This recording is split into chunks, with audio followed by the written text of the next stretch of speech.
I'm dead ass. Like she needs to make this a side hustle. Oh wait, she made that muffin? She made this. Yes. I thought you said she bought it. No, she made that. I was wondering what she was in here doing earlier because I was in the room like working on the laptop and stuff. You start smelling stuff. I was hearing stuff first, then I started. I was like, "Wait a minute, what you doing?" Because I heard the like when she made our smoothies this morning for breakfast. I heard that. Then a little while later, I'm hearing something else. I'm like, "What is that noise?" She in here baking muffins, And bruh. God dang, so your culinary skills is rubbing off on her. bruh. Let me tell you something. I I don't bake chocolate chip cookies no more because she does it better than I can. I don't even Damn. try. I haven't even tried probably in about a year. I sent the picture to my aunt on my dad's side, who's like a serious baker. This woman bakes cakes, pies, cookies, like like just a general overall cook, but baking is her thing. She said, "Wait a minute, hers look better than mine." And when I showed her like how she made like different some other cookies and different stuff like that. She was like, "Oh yeah, she's good. She's really good." I was like, "Yeah, it's." I think she inherited that family cooking baking gene. For sure. Cause I'm like, wait a minute now. That's bro, the little crumble and everything on top. She made all of that. And all right, now don't start. Don't start. Get a side hustle because it's like one thing about people like to eat, especially out there in Texas. Man, listen. Like get it out there, like start it, and then like work her way up to like shipping to where you don't like you ship it based off of the postal service because you know some postal service like to delay Mhm. some stuff. Yeah, it's the packaging. Like it was this one lady I seen on Twitter. I had just recently ordered some cookies, and her cookies came with like they were wrapped in plastic or whatever, and it came in a box, and then it had a little instruction card on there where it says warm up like warm up 5 to 10 seconds prior to eating in the microwave, blah blah blah blah. And I'm just like, oh okay, cool. Like and they were really good. I mean, good little variety and everything. But I think that would be like you said, the biggest thing is working on the packaging and shipping and stuff. What's good? What's good? What's good, kid? What's up, DJ? Oh man, but yeah. Other than that, yeah. Today is my like I still have to. I ain't gonna hold you while we was watching. I literally restarted Dynasty. Oh, you did? Yeah, like 'cause I did not have time to do it today at all Oh, okay, got you. or yesterday. Like by the time legitimately by the time I got back to the crib Mm-hmm. yesterday, I I think it was like 10 minutes until Raw started. That's how, no, I take that back. It was 7 minutes after Raw started, so it was like literally that opening promo. I was in the car watching Netflix on my phone, and then I Mm. switched to my laptop when I got back to my desk, Yeah, and yeah. then probably like an hour into the show, I was fading out, and then by the time I think I fell asleep on one of those matches, I think it was after the J promo, so I'm pretty sure it was like just before that main event segment, Okay, and I got you, had to watch it back. I had to watch the highlights back. got you. And then as far as Dynasty, yeah, I fell asleep after that Kyle Mark match. I'm like, yeah, I can't do it. Bruh, that was a good one. So That was a good. They went back and forth, and it wasn't like how sometimes some matches can be a spot fest. mhm. They had like key spots in there, but it wasn't like overdone or anything. Not to me, at least. Oh yeah. So Other than that, yeah, I've been. Yeah, we ain't gotta. I guess we ain't gotta wait too much longer. We can go ahead and officially start the show and get the ball Hit rolling. the I feel like we have a button. lot. I feel like we have a lot to talk about. Hit the button. The button. The button. Yeah. Go fuck yourself. Feeling like Gresh Unleashed. When the club go around here, I'm the cat. This bang bang gang, I don't owe you jack. When I'm in the ring, it's just me and my best friends. OC cutting no slack. Hollywood Miz, you can put me on the A-list. Gresh Unleashed, better put it on your playlist. Me and my fam be ballin' like the Bruce. Fight night, baby, hard hitting like Sheamus. Family first, yes, bloodline business. Winning all the gold, look at how they witness. I was taught to be the greatest. 1,000 days I'm running, check out the book of Guinness. Coolin' with the baddies in the baddie section, guarantee you they ain't jaded. Yellow, you baby face, I ain't feeling your gimmick. The fans think it's overrated. I bet you thought you the EST, but homie, you don't even really go here. I'm better than you and you know it. Scumbag, baby, I'ma make that clear. Making many moves while I'm headed on a flight. I'm the mega star, baby, on these LA nights. Putting on 5-star classics, contract year, cause today is a whole new price. Brock Lesnar on the beast. Eat, sleep, flex, and repeat. Whole new swag with a price on the tag. Coming live from the west to the east. Better recognize on the mouthpiece. See the power level gotta increase. Bringing content on a daily. Feeling like Gresh Unleashed. Greetings and salutations, ladies and gentlemen, boys and girls, non-binary pals, baby mamas, baby daddies, and everybody in between. Welcome back to the Gresh Unleashed podcast. This is episode 114 of the show that brings you the good vibes to the best of our abilities. Joining you as always is the voice that does the most, the purveyor of mischief, Gresh. And joining me as always is one of my guys, one of my main mans. He is representing the Sucio Boys podcast, Sucio Sports. If you haven't already tapped in with them, make sure you tap in and stay tuned in, stay dangerous with him as always. He is none other than the giant of the crew, Jermaine, my brother. What up, everybody? What up? I ain't even the giant in my own house. Yeah. But when you come to this house, the house of Gresh, you are the giant. I am David, and you are Goliath. But the only difference is you're not a killer, and neither am I. So we are. And we not opposing each other. We a tag team. We the trios champions of or we are the trio of the podcasting game. Obviously conspicuous by his absence. Dwayne Hi-Lite Real will not be here for a couple of weeks for the foreseeable future until he is ready to come back. He had a family situation that is keeping him away. He sends his regards. And we sent our regards right back because it's all love over here. That is the brother. That is the voice of the Unleashed Anthem, as well as my right hand man to everything that goes on. So, hey, we will see you very, very soon, post WrestleMania, if you will. Yes, sir. WrestleMania is literally next week. It's crazy, bro. I'm not ready. I still have not packed or anything. If I didn't have be there for a few days. If I didn't have family situation of my own, I would have found a way to make my way out there. But hey, life happens. It be happening, all right. It be happening. Life be lifing. Life be lifing. Man.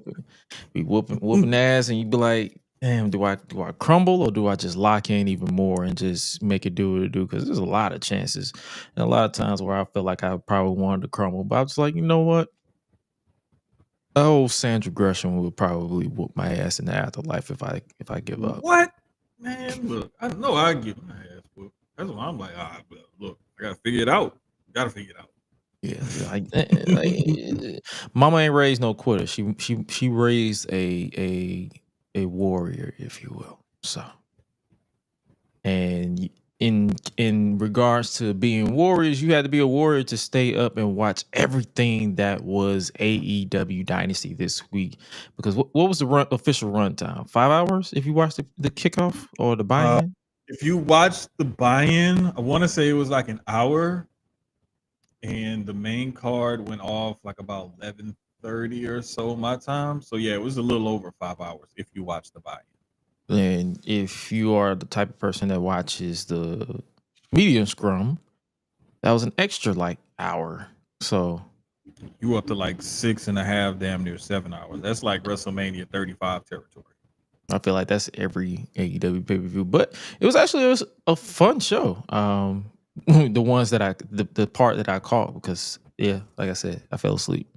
Uh, busy man. And by busy man, my wake up time every day is 3:45 Good a.m. lord. and I don't go to sleep until I crash.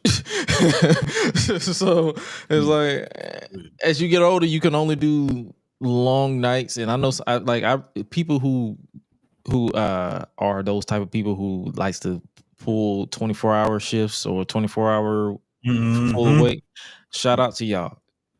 Couldn't be me. Yeah. I'm good. I gotta do go to it. sleep. I gotta go to sleep. I What try. I can go like that, but eventually, my body is just gonna shut down. So it's gonna be like I'll go, and as soon as I'll sit down, watch TV. I don't even have to lay down. I'll just sit down, and that head will just nod. you, oh yeah, you get that comfortable spot, and especially if it's a comfortable sofa, you get your little you rub side to side. You sit back. You just got when you slouched over like this, and Mm-hmm. then it's like because you got the sofa right here, you got the remote right here, and you got your snacks right here, and you got if your legs start rising up a little bit with your knee, it's just Mm-hmm. Man. hitting the top. And you just sit back and you watching it. And it's like after a while, Bruh, once you start nodding your head, yeah, Yep. let me tell you, I call it the sofa monster.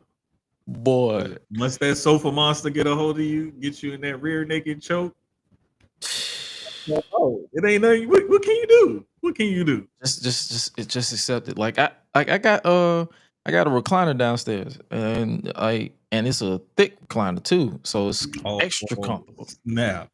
So once I lean that thing back, guarantee and bro, don't let me. And I got a cover for it down there too, like a overthrow. Boy, once my listen, I got this thing where if my feet ain't cold, I'm going to sleep. So if I put a cover on my feet, I'm going straight to sleep. Cause I'm like if I'm gonna start rubbing my feet together like and then it'd be like and then I'm just watching TV and then eventually the TV will be watching me. So I just gave y'all an insight on how I be crashing when I watch Raw or when I was watching Dynasty this week because I just got too comfortable. I should have stayed in my chair. But after a while, my body's like, bruh. Bro, even if I try to because I have the adjustable base bed, even if I land in the bed and I try to I automatically sleep with it slightly tilted because I have reflux and stuff. Yeah. But I'll tilt the head part up more so that I can sit up. Nah, bro. It don't even work. As soon as that head get to that pillow or lean to the side or whatever, it's a wrap. It's a wrap. And especially I have that that sleep spray. Oh, that boy. lavender, chamomile, and melatonin essential oil spray. Boy. Bruh, if I spray too much the night before and I get in the bed the next day and I'm just I'm gonna just sit in bed and watch TV for a little while, maybe watch some on laptop or whatever until I fall asleep. Eventually, it's watching me because I'll still have that scent on there. And if I'm tired, Boy, look, that essential oil ain't no joke. My son calls it Diddy juice. Yeah.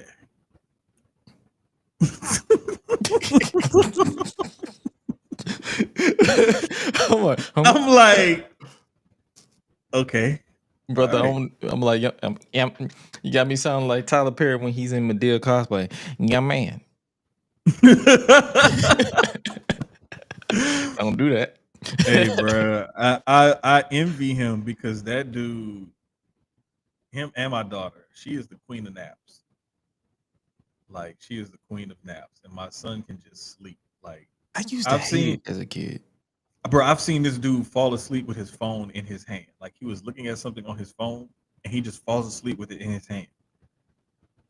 That reminds me of when I went to visit my cousin after she lost her mom, and her daughter was legitimately on the sofa mid-text. She didn't even send it. and she just crashed. And I Yes. looked at the text. I was Yes. like, she didn't even finish her statement. She just said, Yeah. Yeah. and to this day, I still wonder if she ever sent that text. Because I'm like, girl, you are knocked out. Brother. Oh man. Brother.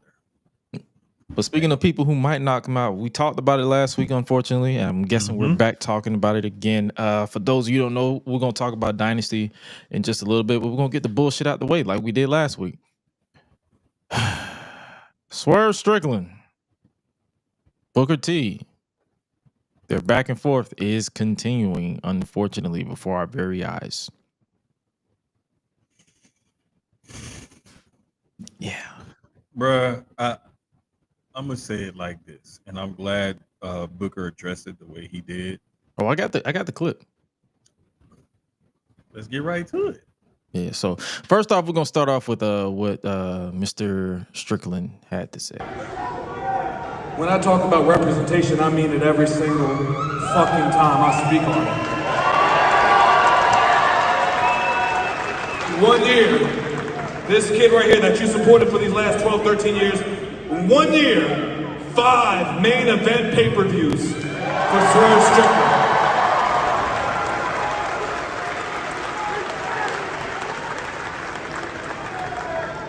I don't just speak about representation, I go out there and prove the fucking thing. And I only make it this far because of you people right here chanting, whose house? Every single city, every single arena, every stadium, whether it's the United States or if it's in London. In front of 50,000, 80,000, I don't care if it's 200. I always want to hear y'all chant, whose house? Whose house? Whose house?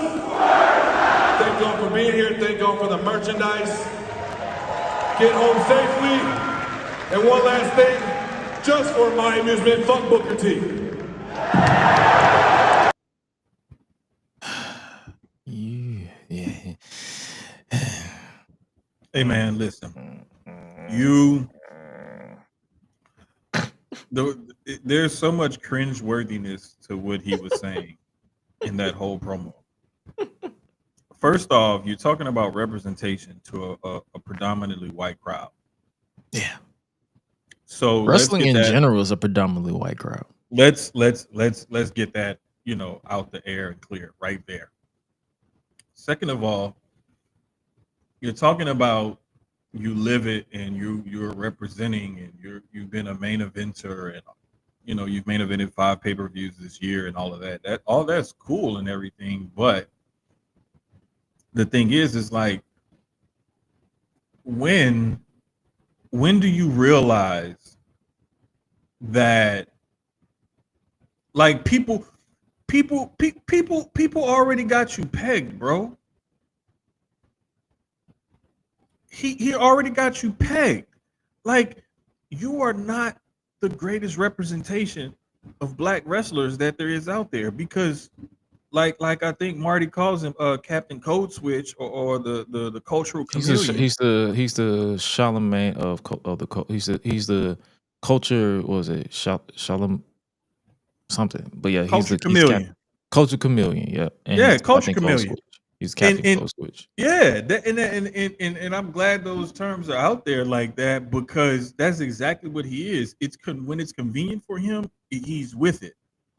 But when it's not, it's like, oh no, I don't want to do this and I don't want to do that.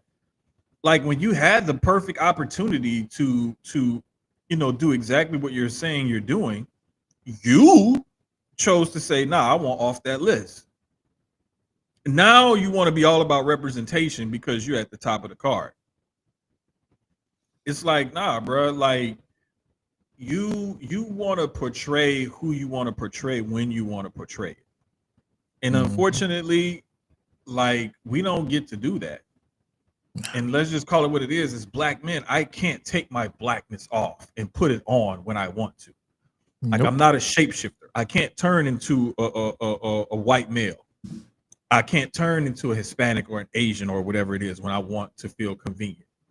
When I no longer feel convenient in this body, I can't do that.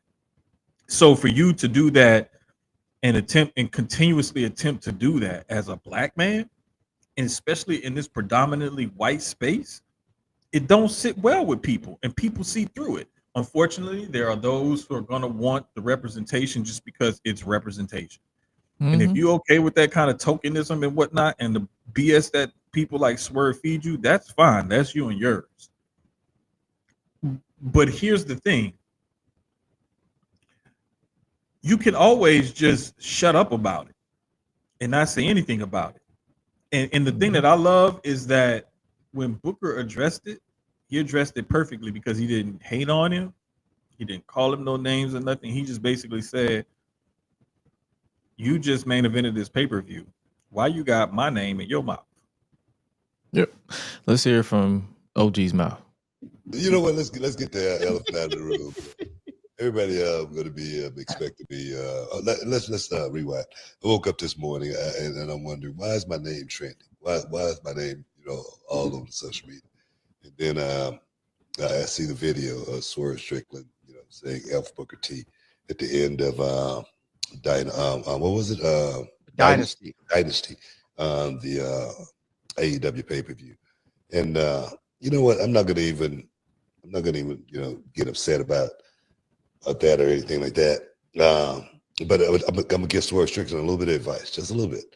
And that advice would be, don't be talking about something other than the pay-per-view at the end of the night. You know what I mean? That's the main event. That's the last thing people are going to remember. Last thing people remember is me, Booker T, my name being said. And I'm sure if Tony Khan really don't appreciate the news, the headline not being what happened at Dynasty and with all the matches, hopefully with the great card, with all the great card, all the great matches. But they're talking about Booker T. That just was a bad move. It was a bad move. And there again, he's got a lot of energy, at the end of a show, but I'm not that type, man. I'm from that school. If you got something to say to somebody, you say it in their face, you say it to their face. And, I'm going to leave it at that. You know what I mean? Hopefully Swerve Strickland will have a hell of a career. Hopefully he'll do very, very well in this business. And my thing is, bro, Booker could have went back at him. And Booker could have easily said why he didn't say that to my face when we just saw each other a couple weeks ago. He could have easily went that way, but he didn't. Why? Because he's a real OG and he knows like this ain't going nowhere. And it's sad that we sitting here fighting against each other. So let me diffuse the situation. Yeah. He's like, you know what? It's time to diffuse this. Let me diffuse it. Because just like he said, why are you speaking my name in this speech? Like everybody knows at the end of the night, you send the crowd home happy. No matter what, even if he did get screwed out of the title and lost to Moxley or whatever, like you should still be like, yeah, I'm the man. I'm still the man. I'm going to go back after the title. We're going to blah, blah, blah. Ah! That's how it's supposed to be. You had that. You had him right in the palm of your hands. And even then, though the stuff for my own amusement. Yeah. F Booker T. And I'm like, even though the shit you was talking was a bunch of bullshit, you still had him eating out the palm of your hand. Yeah. You had it. And then you chose to do that. Like, why? Like, I saw a tweet. I think I retweeted. I said they said after all that, the only person on your mind is Booker T. Really, bruh? Like you had the whole Death Riders out there. Then you had the Young Bucks come back and basically screw you out of the world title. And you said, you know what? I'm gonna think about. You know what I'm gonna think about? I'm gonna think about Booker T. Bro, this is why, like, people could say what they want about Booker, and there's things that Booker may have said or done that I may not agree with, or other people may not agree with. That's fine. But full disclosure, like I'll say, I've worked, with and around Booker T, here at ESPN 97.5 in Houston. I've hung out with him, business meetings and different stuff like that, and like a couple of little, I know it was at least one little party at the radio station or whatever. So I'm not saying this from like some fanboy perspective or something like that, because I see where he's coming from.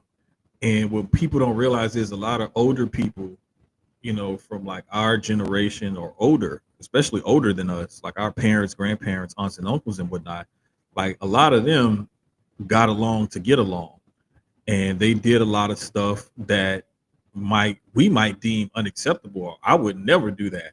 But I mean, back in their day, in their time, like they just made peace in order to, you know, make money and you know, make a life for themselves sometimes. So sometimes maybe they did sit back and take some stuff that we felt like we wouldn't have taken. But if they didn't do what they did, we wouldn't be able to do what we're doing. So there's a certain reverence and respect that you have to have for people like that. You may have an issue with what they say or do or how they move or whatever. That's fine. But you can't deny what that man did and how he paved the way for guys like you to be in the position that you're in right now. The reason why I haven't chimed in on it, like on social media, that's why I put my comments like, "Oh, this back and forth is about to continue," and the reason why I didn't like join in on everybody either hating on Booker T or hating on Swerve is because I'm looking at it like this: why are we as black men arguing in front of company? Talk about it. Why are we not handling this away from cameras, one on one? Like you said, like y'all said, he had the opportunity to say it to Booker's face, but he chose to do it in front of cameras and make it public. Like, bruh, come on. How old are you?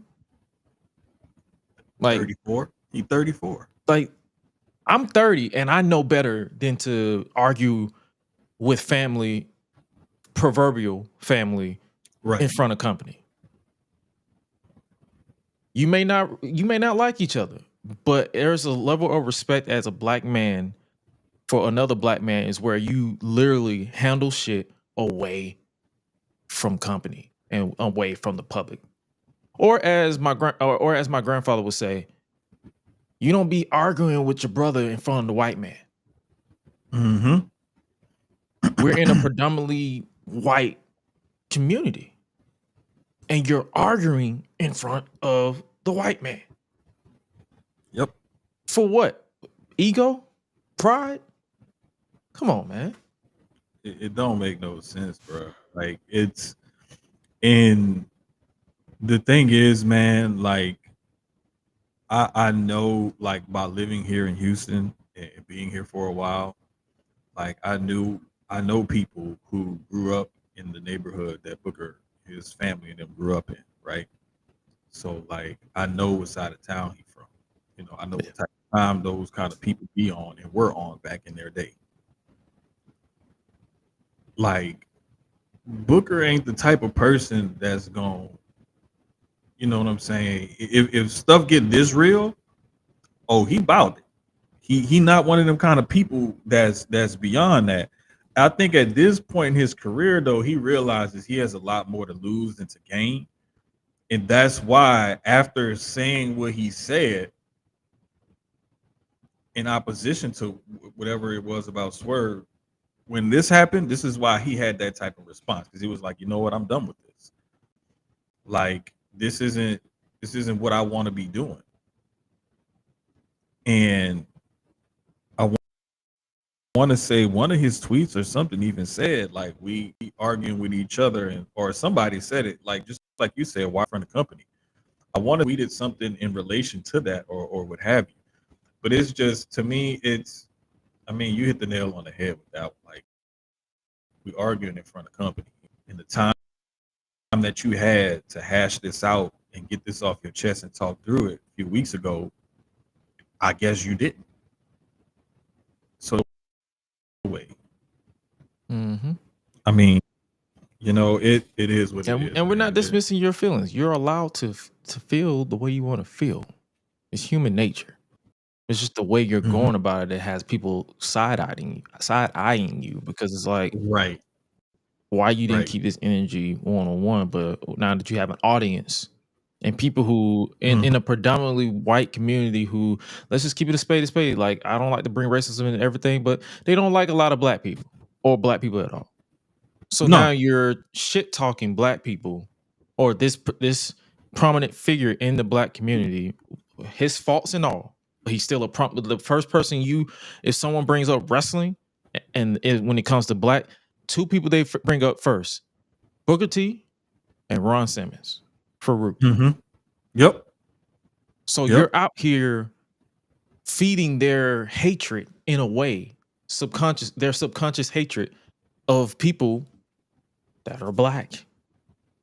So you handle it one-on-one. Point blank simple. That's it. Yeah. It's bruh, it's jeez, man. It's just I mean, I'm tired of having to have these type of discussions Because I feel like we're because repeating ourselves. Like we're and I hate to say it, but the way he handled this, pretty much the conversation that we had last week is more so like a I told you so. And one yeah. thing I hate hitting people with is see. It's a lot of times where it's one of those things where you're proven right and you hate to be right about something. And this is one of those things where I hate to be right because in the back of my mind, I always want to give you a shot and a chance just because you're a black man in a predominantly white world. I want to root for you. And I can separate the art and the artist, as some people will say, because you know you got talent and everything, and you got something going for yourself. And I would love to be 100% behind you, but I can't get with some of your ways. I just can't. It's the situation to where it's like you can watch him and have a great time and be like, yo, that was a fun match. Mm-hmm. Right, But exactly. you will never catch me going out of my way to see him at meet and greets, get a drink with him, smoke, like have a smoke session if I still smoke. Like you wouldn't see me like if he's at Wale Mania, example, I will go the other way. Not out of fear or a lack of confrontation, because I don't rock with your energy. Right. I'm a very protective person of my energy and who I allow in my inner peace. And you ain't one of them. And that's just a general statement. I ain't even talking about Swerve specifically. I'm just saying, like, I'm using him as an example. If there's a case where there's a situation to meet you, I'm not gonna want to. I'm going to be like, he's gonna be a situation where it's like, who all gonna be there? And I'm gonna be like, oh, he gonna be there? I know to avoid you. Right. And to me, Booker is the exact opposite. Like somebody like that, I'm gonna gravitate towards. And I already know like vodka and cranberry, that's his thing.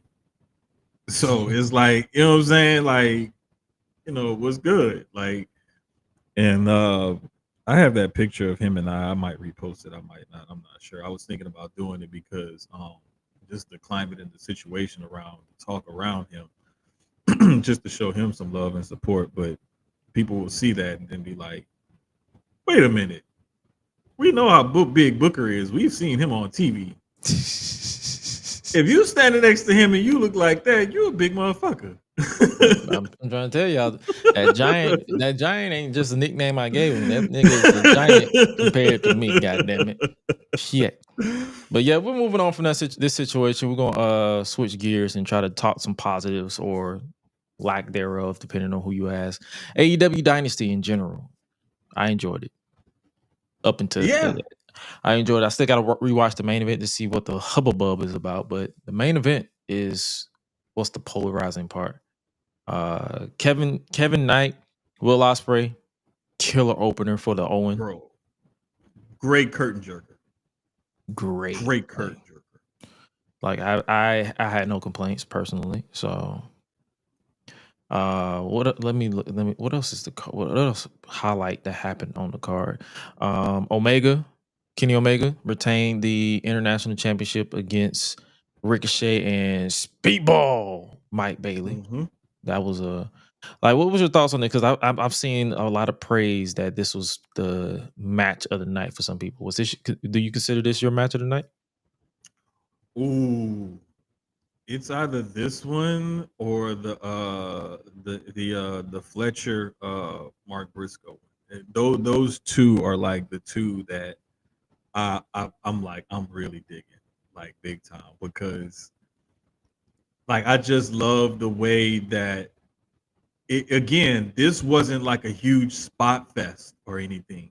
Like they had their high spots and they did their thing and whatnot. But I love flippy shit when flippy shit can tell a good story. Yeah, And when it make like when it makes sense, like it has to right, make sense. Like, oh, this is your style, and you're selling parts. Like you're not just doing spot. It's like, okay, hmm right, what am and I they looking at? they they managed to do that very good in this match. There was even a good spot where Ricochet was on the outside and got on the commentary table. And then I think Speedball came flying in and kicked the shit out of him. I was just like, Mhm. oh, damn. Eh, Somebody on Twitter posted a picture of the freeze frame I of said, well, Ricochet like talking, and then all you see is like Speedball's foot like right here, like like right before the impact. one thing I can appreciate about that particular shot, because they did a similar shot with Tony and Penelope on Hmm. Collision, where she was talking and she kicked her out of nowhere. I love it when they keep that close Oh shot and they man, just kick you, because it catches you off guard because you're paying attention to what they're saying, and then out of nowhere, bonk. bruh, that one was so dope. And the thing that made that one with Tony Storm and Penelope Ford so dope is because it was not only a tight shot, but it was a spotlight on Tony, and the rest of the arena was black. Hmm. And I mean, but yeah, this match was a really good match. I knew what kind of match we were going to be in for with the triple threat with those three guys in it, and it's like you're gonna get the quick strikes, you're gonna get the high flying, you're gonna get some high spots, you're gonna get some, you're gonna get a little bit of everything. But the way they were able to tie everything all together and still tell a good story, and Kenny still had to struggle to beat both guys. It wasn't like Hmm. he just ran through them or anything. It was a really good match. I did like that one. So I'm gonna have to go back and watch those two again. I'm thinking and just kind of like figure out which one I like the most. But I did like this one, and I like the Kyle Fletcher Mark Briscoe match. He said, Marty said, remember when it's pretty much similar to when Lash Legend kicked the shit out of Nikita Lyons on NXT that one time. Oh yes, yes. That's That was the the same thing. It was pretty much the same thing. Yeah. I love both of those spots. Yeah, I love it when it's like, I love it when it catches you off guard and you can't predict it. Speaking of Lash Legend, they need to go ahead and strap the rocket to her. Stop playing. Man, listen. Just get it over with. Make it happen. And Please. speaking of making it happen, they pretty much teased after Kenny retained Okada and Kenneth Omega is going to renew their rivalry this time in AEW. They're basically about to merge these titles because Yes. Kazuchika Okada just hit 1 year as Continental Champion, and I ain't gonna hold you, I barely remember this reign. Bro, because there's not much memorable about it. Like I can understand like putting that title on him, but like he hasn't had any like memorable matches, and they basically used him as like more comedic relief than everything else. And a lot of people have been upset because they wanting to see the Okada that they were told about, the one in New Japan, the one, the Mm-hmm. 5-star match machine, the guy who Kenny Omega, wrestled in those crazy matches, and they had 5 and 6 7-star matches or whatever. I think that a lot of that was attributed to they wanted to fast track their feud, and Kenny being out, sick/injured, like that kind of put a damper on things. And so they had to pivot away from that and figure out what to do with Okada. And then not to mention with the Bucks, taking time off or whatever, like that kind of took away from that whole storyline. So he was just kind of left out there floating, and they just kept basically trotting him out every so often just to make sure they trotted him out because they're paying him. And he's such a good talent. But Mm-hmm. now that Kenny is back, Kenny is healthy. Now it's time to like, okay, let's shoot this to the moon. So we basically see this happening at All In. I think it should. I think it should build to it. Um, I don't think it should be like do at I think their next pay-per-view is Revolution or Double or there's nothing. Double or Nothing. Okay, there, Double or Nothing. It's like honestly, I don't care what's going on with the world title scene. This, if you build this, this could main event All In easily. Yeah, I can see it. Because I mean, the matches that those two guys can put on, still, it's gonna be amazing. And I do the one thing that I will say that I think is going to do better than what WWE did. For example, I was at WrestleMania 34 when you had the Shinsuke AJ Styles match. It was not their New Japan stuff. It was not. It was dumbed down. It wasn't as long. It was I think maybe like a 12, 14-minute match or so. But it still didn't give you that effect of saying, I saw AJ Styles and Nakamura go at it at Mania. It did not give you that. I think AEW will do a better job of coming close to replicating what those two guys were able to do in New Japan than what WWE was able to do. Security. Yeah. He felt you were preaching. That's all that was. I think he agrees with me. He's like, hey, this nigga spitting.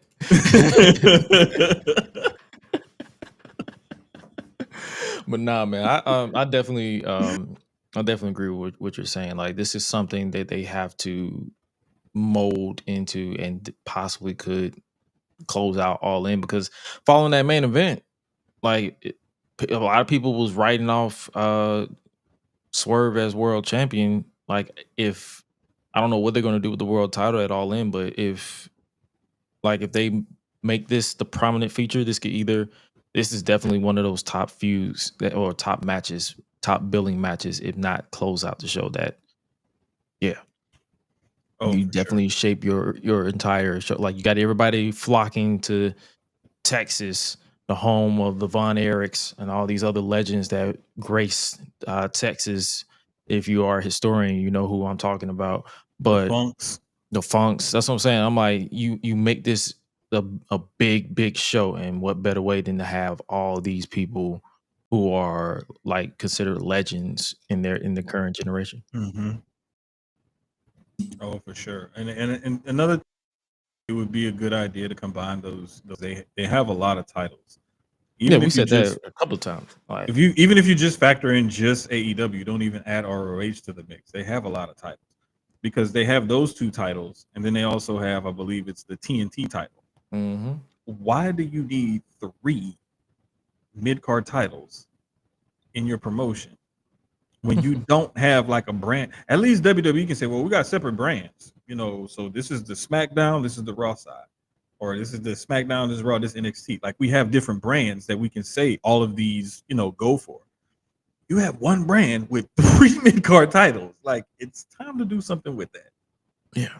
Or go the pre-CM Punk leaving route and just make a soft split for Collision and Dynamite. Like, just shape. I think that's what they was trying to do.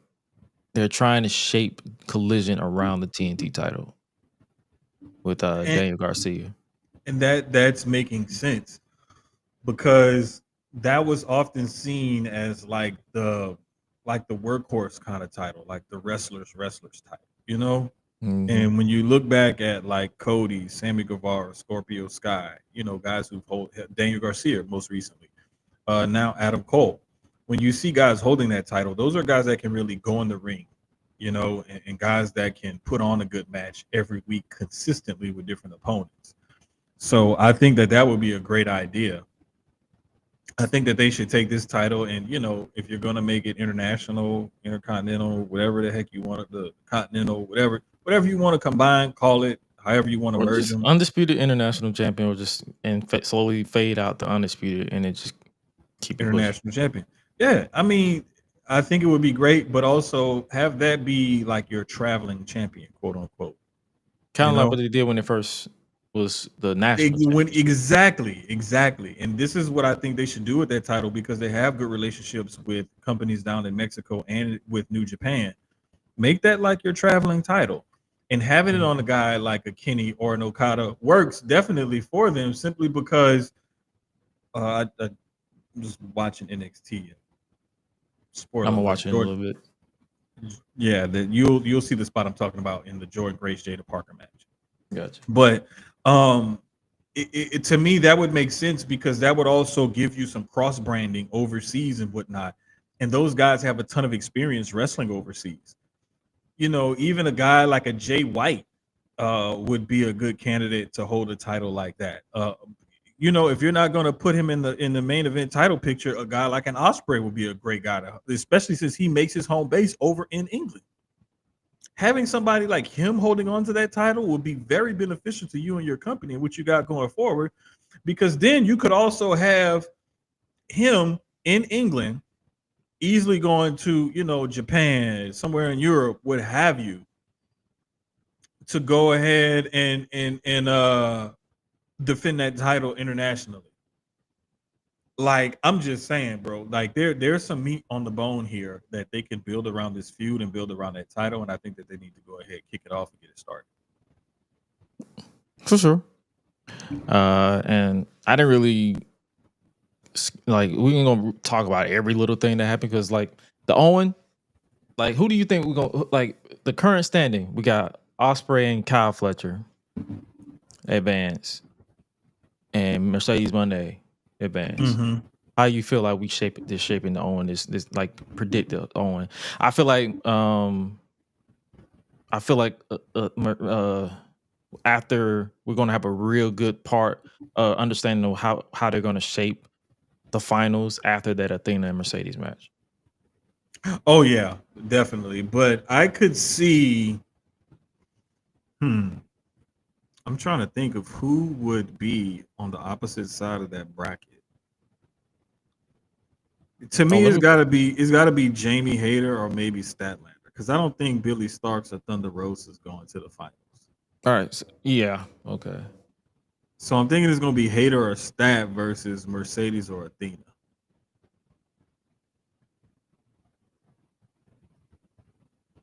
Oh yeah. Shout out DJ. He said Takeshita was making the international title, the traveling title, a few times. He did too. So I need them to be consistent with it. Right, and that's my only thing, is just be more. You can be more consistent with it with the guys that you have holding those two titles right now. Once you combine them, yeah. So yeah, but I could see the Owen. I could see it being, let's say, like Mercedes and Stat. Mercedes and Hayter would bang too. I kind of want to see that. I like. Don't get me wrong. I don't mind seeing Stat and Mercedes 3, but Jamie Hayter going all the way to the final, and honestly, this might be a bold prediction. I feel like if Jamie is in the final against Mercedes, she should be the one who breaks Mercedes' undefeated streak. Yep, and that would be a perfect way to like, because it'll be full circle, because wasn't Mercedes, didn't her undefeated streak start at Double or Nothing last year? I believe that was her first match in the company when she won the title.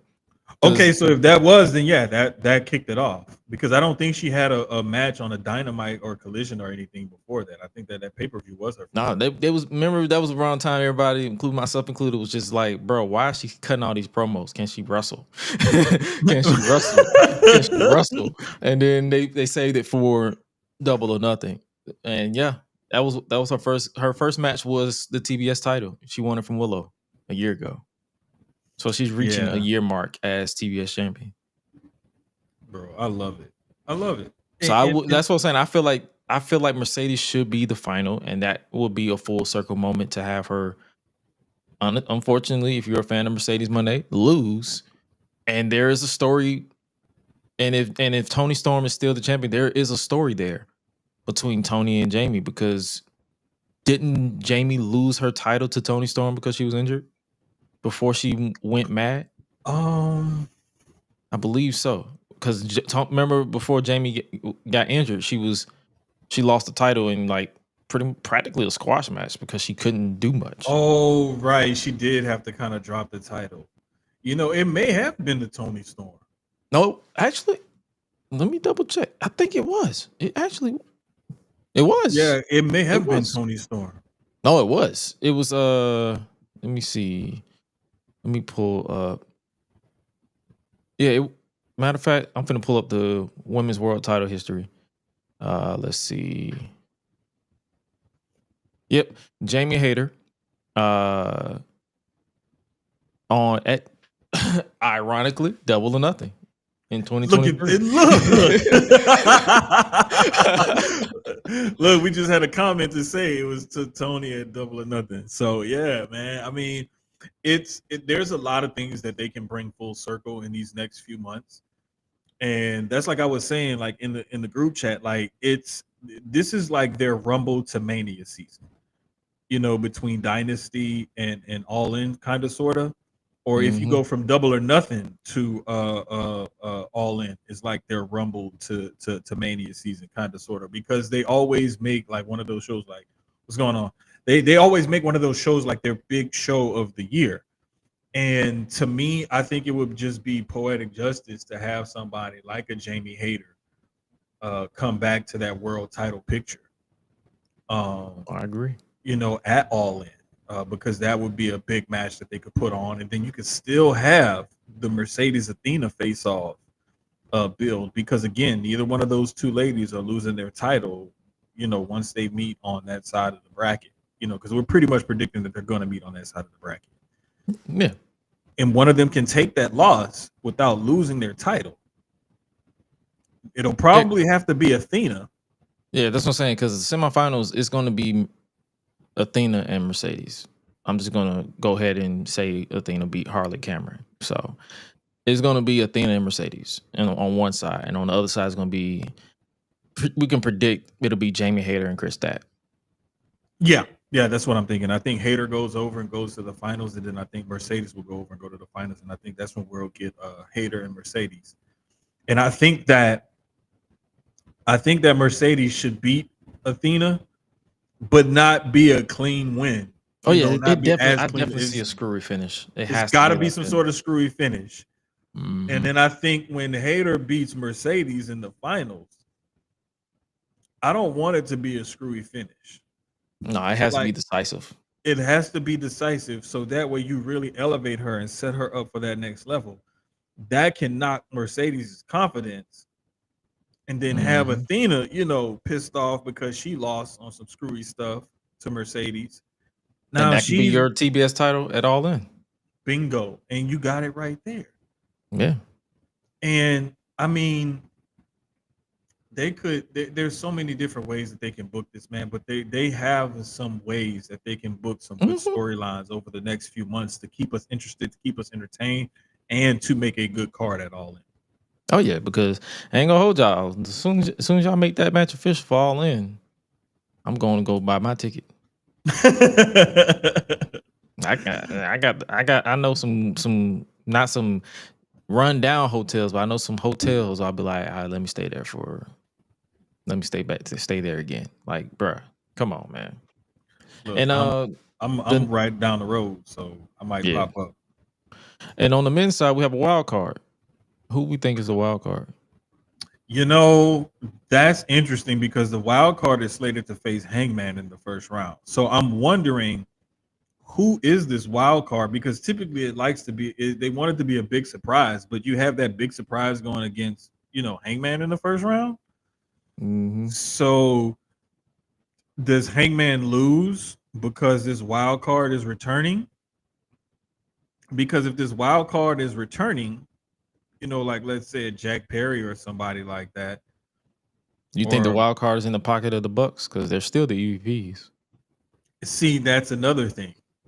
It's a lot that could go into this, and one of the biggest things that I've been looking at since that bracket came out when you showed us is why is the wild card facing Hangman in the first round? What's behind this?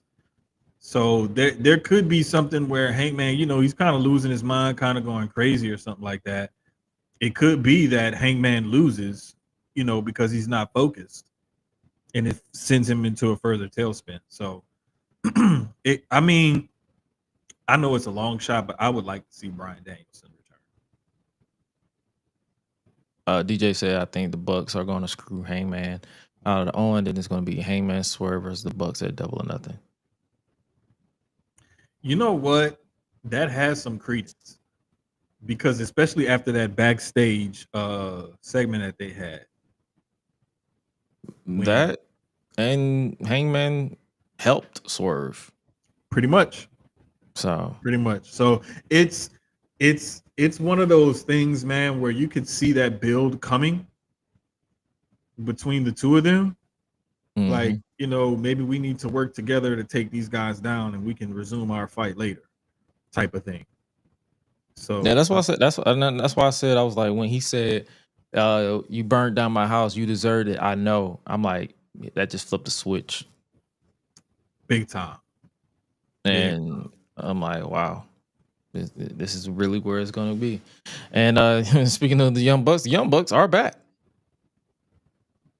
Yeah. What was your reaction on this? Because I've been seeing, like, when I tell you the reaction to this has been extremely negative. I'm not even going to say mixed. Like, I've been seeing more negative on my feed than positive.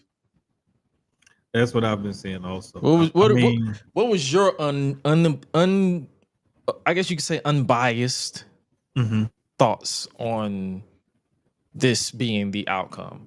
Because we said it last week during the predictions, which I won by 1.5. We said it I was like, bro, something is telling me Swerve is not winning because they made it too obvious. Yeah. Like, you know how when you watch wrestling so much, you be like, they make it obvious that you're going to win. And you know it's gonna be a screwy finish. That's the vibe that I got all the way up until this show. I was like, I gotta go with Mox. To me, it was painfully obvious when word got out that he's gonna have his family there. I was like, oh yeah, he for sure losing tonight. I was like, damn, I need to text Gresh and change my pick, but I was like, no, I'm gonna stick with it. You know. But the thing is, the funny thing is, you picked Mox. Oh, I still did. Okay, cool. Yeah, you picked Mox because I convinced you last week. I was like, nah, you gotta go with Mox. Hi-Lite pick Swerve. Okay, I see. I kept thinking because I really was about to fall for the okie doke. Yeah, I really was. And I thought I fell for it. Then that's why I'm saying, like, I was thinking, like, damn, maybe I should change my pick. But because again, like, I may not like you as a person, but as a performer, okay. But no, getting back to the Bucks though, like, I was just when the lights went out, I was like, what the hell are they doing? Like, what is this?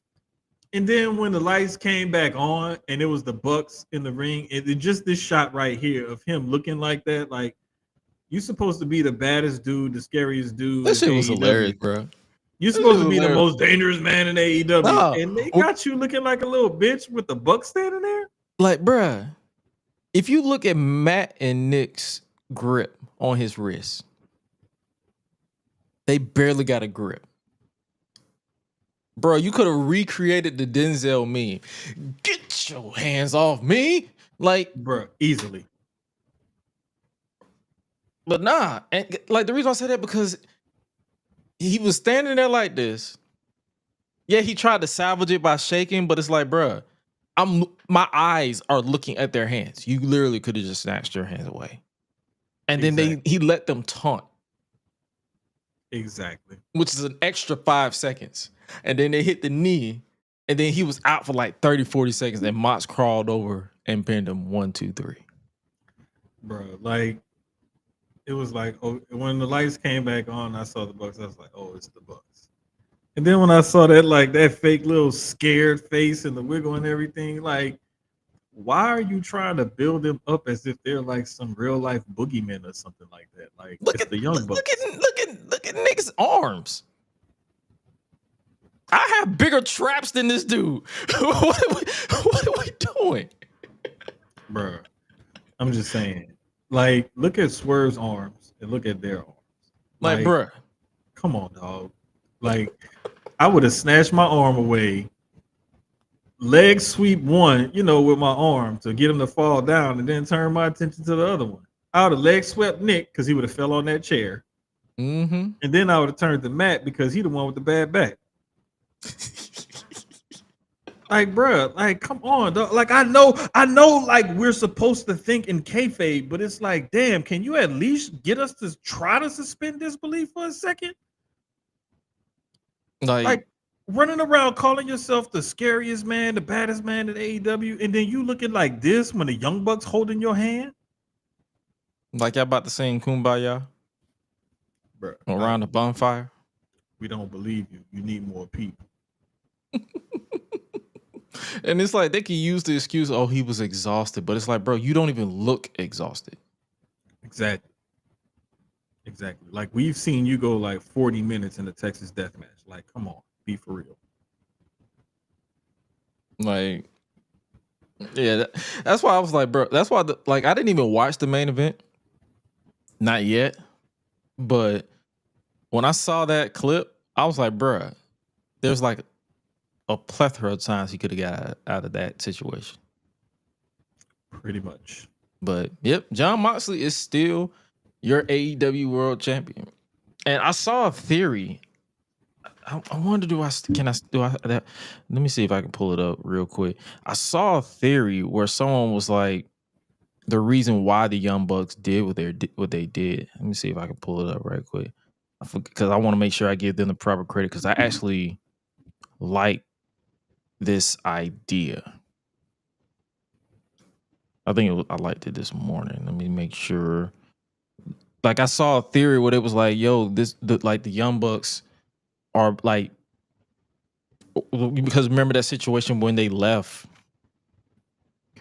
for a bit, they was scrambling, or like they was shedding paperwork. And I saw someone, yeah. And I saw someone say, what if the Young Bucks was shedding paperwork because they the ones that unleashed the Death Riders, and they got out of hand, so they wanted to like hide the evidence until it was safe for them to come out and show their hand.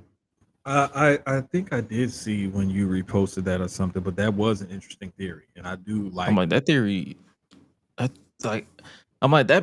theory kind of makes, like, that theory would actually make sense. So I wouldn't be against it personally. No, not at all. Not at all. The other thing that I'm thinking about is just the whole, how whenever they tie all of this together, what does this mean for Swerve moving forward? And this is why some people say like the him and Hangman against the Bucks type of thing is going to happen, because now Moxley can turn his attention, elsewhere or whatever, and maybe to the Owen winner, and then the Swerve and Hangman can face off against the Bucks or whatever. Like, I'm just interested to see how they're gonna tie all of this in, and I'm wondering if tomorrow night on Dynamite if we're gonna get any answers. Yeah, so that's what I'm saying. I'm like, this didn't even make me tune away. Like, you know how like niggas on Twitter like to be dramatic. So niggas like on Twitter like to be dramatic. I'm like, nah, this makes me intrigued with the follow-up. Because what do I always say, for those who been tuning in to this show and Public Enemies since day one, that I've ever, all the times that I've been around, I like this. Like, once I overcome the initial shock, I want to see the follow-up. Right. I need to see the follow-up. If the follow-up sucks, I will tell you. I am not afraid. And that's always the thing, man, is, like we always look for that, and how are they going to move on from here, and what are they going to do that's going to, like, follow up and make this story interesting. And there's a lot of different avenues and directions that they can go in. It's just sometimes things don't always pan out like we wanted to, and that's what leaves us unfulfilled with some of these stories. It don't pan out, and then let's keep it a spade a spade. Some of the pieces that they put in the puzzle just doesn't make it compelling. Like, some wrestlers have the personality of dry paint, so they can't really sell you on something if they're not intriguing. So that's what I'm saying. There's just a lot of, hopefully everything falls into place, because the Bucks are a polarizing duo. Some people don't rock with them, some people do. So when it comes to the Young Bucks, they are split. They split the industry legitimately. Like some people love them.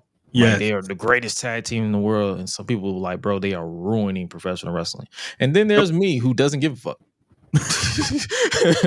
Long as it's entertaining. Like I don't really care if they ruin or make it great. Like it's like, let's have some fun. Because it's at the end of the day, it's scripted violence. Exactly. Speaking of scripted violence, rated FTR is no more. I guess that's the last thing we could talk about for Dynasty before we move on to everything. They gone. They are done. They gone. FTR hair smashed Adam Copeland with the concerto. How we feeling about this? Like, I already know Cash loved the fact that he got the concerto edge because it sounded like a gunshot. Poo poo. Mm-hmm. Because you know him and guns go hand in hand. Hey man, I love it because he got FTR hair, like y'all call him, to basically join in on the fun. And now they both turned on Edge. And now basically Edge is like the new Rey Mysterio. Because everybody turns on him. Yep. You know, like that's his new role. You know what I'm saying? And so I love the fact that we got FTR bald and FTR hair on the same page. Now, like DJ commented, the Edge and Christian reunion. This is what some people are hinting at.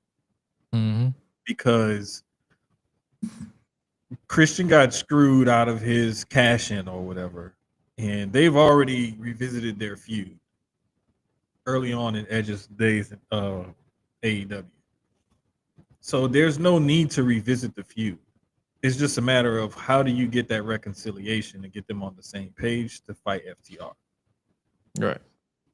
Because in my case, brother, you hit me in the balls with a spiked out bat. It's fuck you forever. Storyline. That's just me though. But it is wrestling. Like The Rock and Hulk Hogan teamed up after Hulk Hogan and the NWO tried to kill The Rock in the ambulance that one time with a truck. Mm-hmm. And you know, like there's also the fact that like Triple H tried to take out Shawn Michaels before he officially came back, and that's what ended up making him come back. Oh yeah, he slammed his head through the windshield. Yeah. So I'm saying, bro, like there's ways that they can do this. It's just a matter of what avenue do they take and how do they tell that story. And that's what I'm always most interested in is what avenue do they take and how do they tell that story? Yeah. So, well, no, you know me. When it comes to me, like if it makes sense, I'm all for it. If it doesn't make sense, I'm gonna tell you about it. But overall, despite what the small fraction of the wrestling fandom social media says, AEW Dynasty was a fun show. Yeah. The main event was polarizing to say the very least. Will I hate it? Probably. Because the Death Rider stuff is just not clicking with me, but it probably clicks with somebody else. I don't know. I can't speak on behalf of the other thousands that watch wrestling. Because social media is such a small minority when it comes to that. But yeah, that was Dynasty. And a quick NXT update. I believe Julia is back. She just turned heel on Stephanie Valkyrie. Yep. Because she dropped her and she stepped on her face with the title in the crowd booing. But hey, I'm gonna tell y'all this right now. I will never boo Julia. Ever. I will never boo Stephanie. Ever. I hope both teams win. Ever. Like, have you seen? And she got blue hair, bruh. Come on, brother, good brother. That's all I'm gonna say. But I guess we can talk some WWE. The road to WrestleMania is heating up. We got some matches that are confirmed. guess we could get the shitty one out the way. We got Rey Mysterio versus what's the nigga name? El Grande Americano. Yes. That lets you know how much I care. I don't even know the nigga name. I just called it that nigga. That's an order at Starbucks. It's like, how do you say? I'd be like, how do you say that nigga in Spanish? Because that's what I felt like. I'm like, this nigga here. But yeah, this is the match we're getting. The only thing I can say about this is it's because it's Rey Mysterio. Oh, for sure. It's because it's Rey Mysterio. If it was anybody else, it's Rey Mysterio. That's it. If it was anybody else, it would have been on WrestleMania SmackDown. Easily. Because I forgot we don't have any pre-show matches anymore. It's just a lot of fluff. Yeah, SmackDown's basically the pre-show, right? So how do you feel about how you feeling about this storyline? Well, the current state of the storyline, because I know we had our opinions with the mask and all that stuff. Like, how we feeling about this being, I guess you could say, big enough to main event, to make it to the WrestleMania card?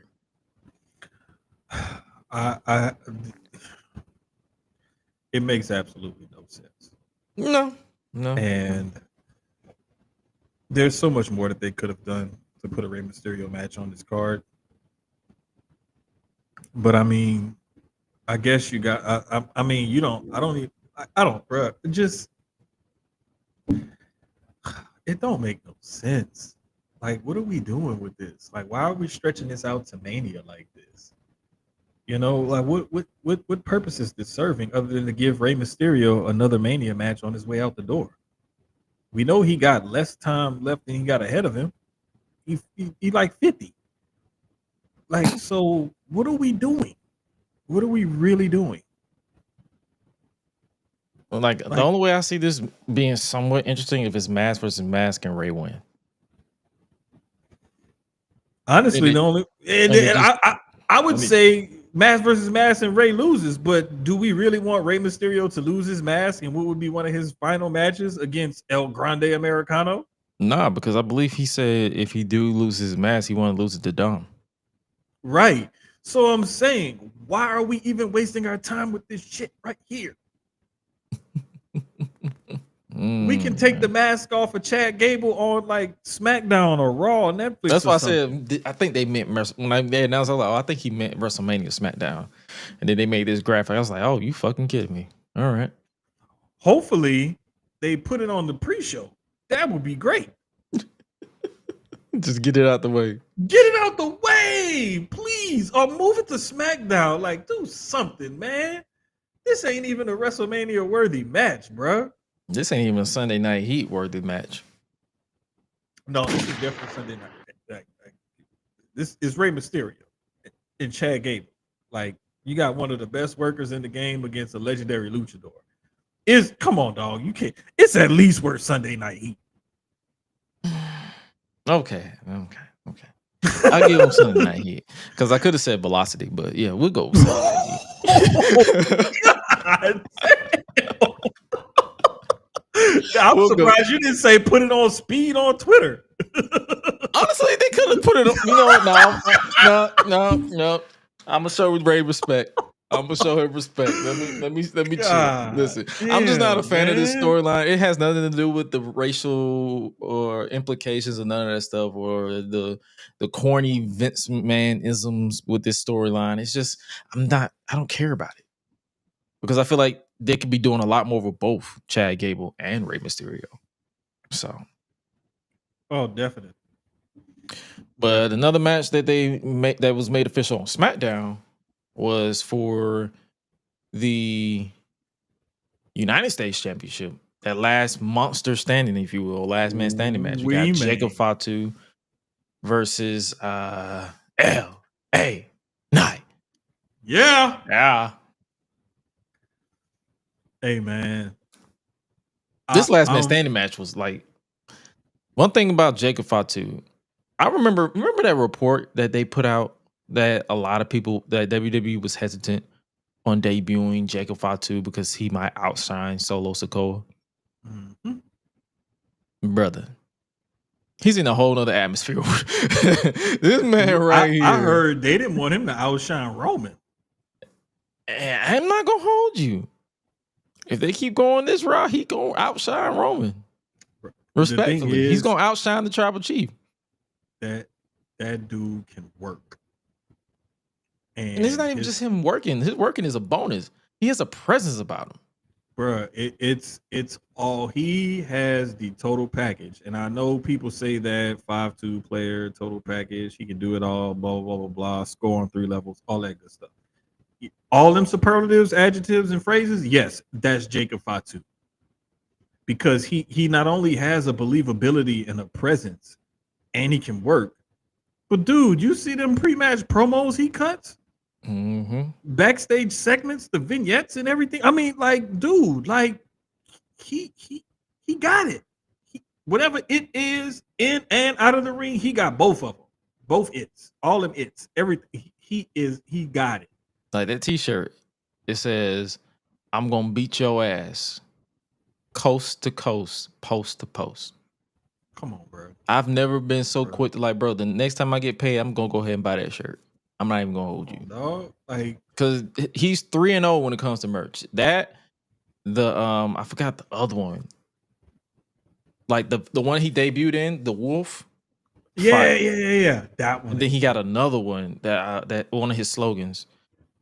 And I'm like, bruh, this is crazy. Oh, it's the Samoan werewolf one. So that's what I'm saying. I'm like, yo, this dude. It's the big face, the walking werewolf, and then this one, I think. Yep. So that's what I'm saying. I'm like, bro, this dude, like, I will legitimately wear that shirt in public. Man, let me tell you. Speaking of, I'm glad you said that because it reminded me. I got a homeboy. He be tuning into Sucio Sports. Dr. Dre on 290 on Twitter. Dre used to be an old school wrestling fan. Like, he remembers like Paul Bosch putting on shows back here in Houston back in the late 80s, in the 80s and stuff. So he's old school wrestling fan, right? He recently got back into it within the last year or so. And now his wife is getting back into it. And he went and got him I think he got the red Fatu shirt. He was like, man, I had to get this one. He was like, man, that dude is my favorite right now. Like, I love Jacob Fatu. You know, and this is a guy who, like I said, he remembers old school, like 80s wrestling and 70s wrestling and stuff. But when he started watching again, and he's getting back into the different stories and storylines and whatnot, Jacob Fatu was one guy that really stuck out to him. And I sent him, it was the MLW title match with him and Alex Kane. I sent him that one. Yeah, I sent him that one, and I think I sent him another one to watch. And he was like, oh, hell yeah. Easily my favorite wrestler.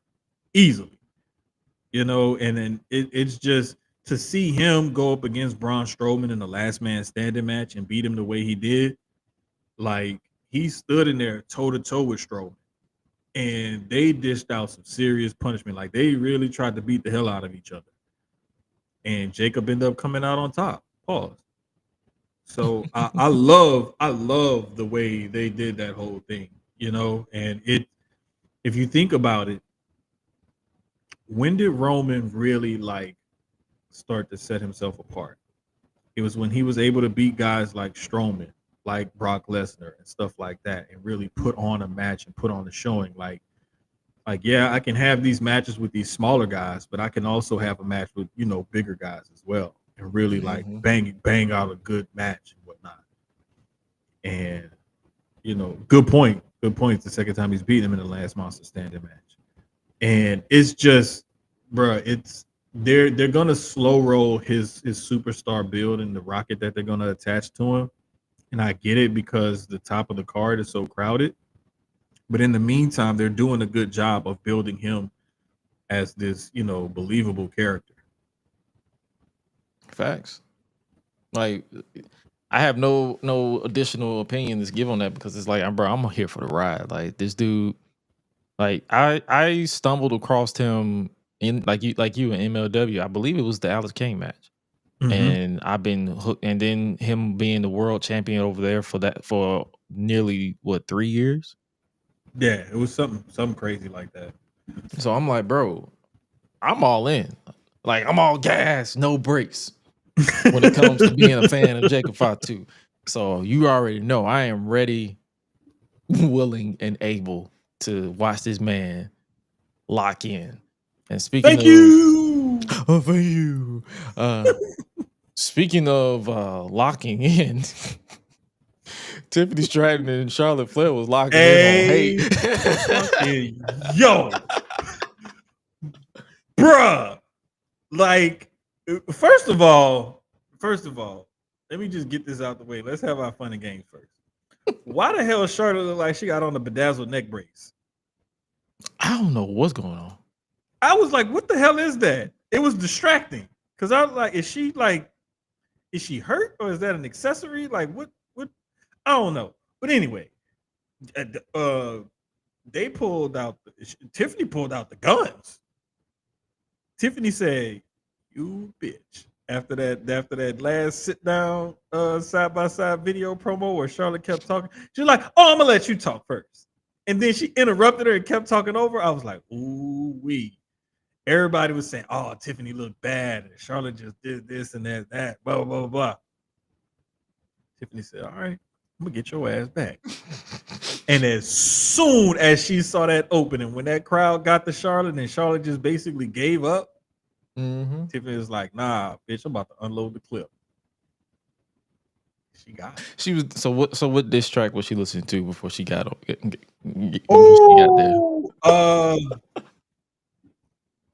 Damn, Kaiser is her boyfriend, and we know Kaiser and Gunther like hip hop. I'm imagining it had to be like Not Like Us. Was it Vaseline? Ether. Ether? It was like Ether, or maybe it was something by Jay-Z. I can't remember who it was that like Kaiser and them like listening to, but whatever that was, that's he probably was playing it for her in the car on the way to the arena. He was like hyping it up, like, "Yeah, you got this, you got this." And someone posted a picture of her hanging with Punk too over the tour, and they was like, "Oh yeah, he rubbed off on her. He got in her ear, say, hey, you need to lock the fuck in, big time. Like, hey, you need to make it like people are writing you off already. Go make it personal." And personal she did. Like, let me tell you. Listen, a reason why we can definitely believe this. Punk had them kids on LFG locked in to where big Jasper Troy cut one hell of a promo on CM Punk and why he left and all of that. I could see Punk getting in her ear and getting her to lock in the same way. Like, bruh, like, listen, I'm not one of those people who gonna get offended on anybody's behalf because I've seen the reaction to it, and some people are upset that Tiffany brought up her divorce, or multiple divorces. I believe she said, "You're what 0-3 outside the ring," and I'm like, damn. Because at first when I saw it, I didn't even know what she was talking about. I was like, 0-3, what are you talking about? And then I was like, and then I had to do a quick like Google search. I was like, oh, she's been divorced 3 times. I was like, that's why I've said she's only a couple of title reigns and a couple of divorces from passing her dad. Yeah, I was like, ooh. And she mentioned the talk show. What talk show was it? The Sherry Shepherd show? It was like I think it was Sherry Shepherd, the show she went on.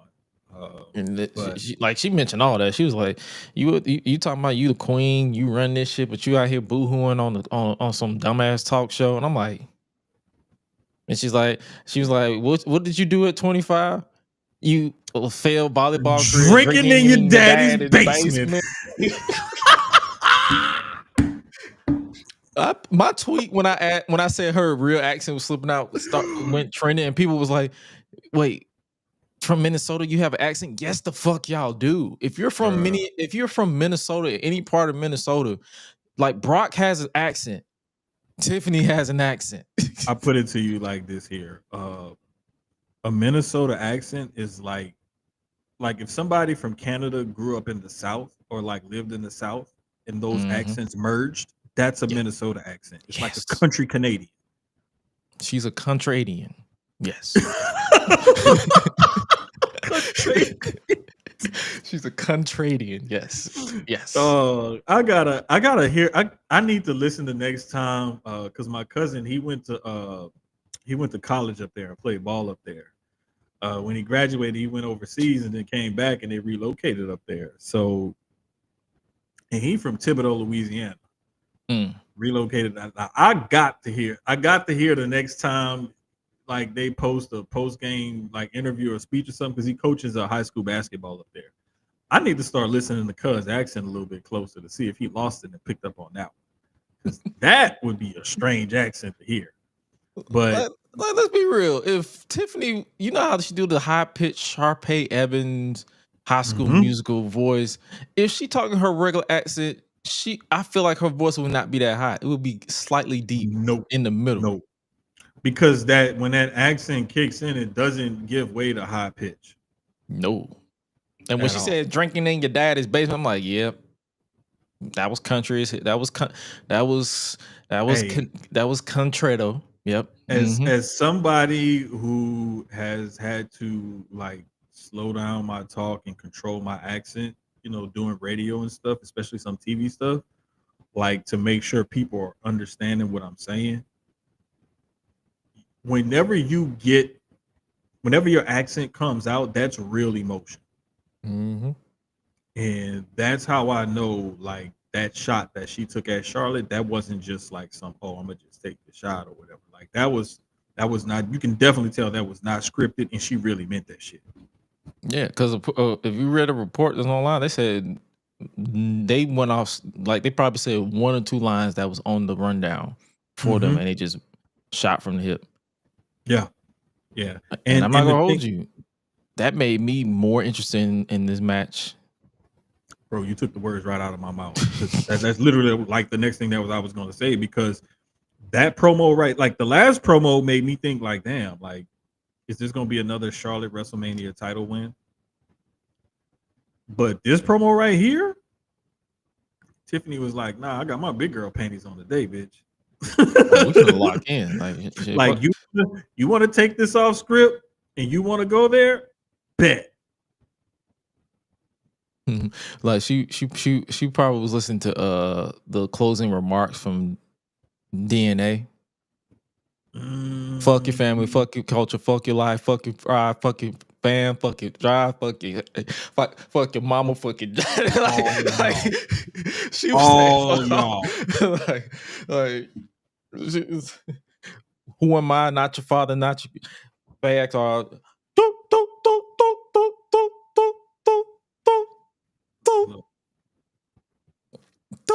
Woo!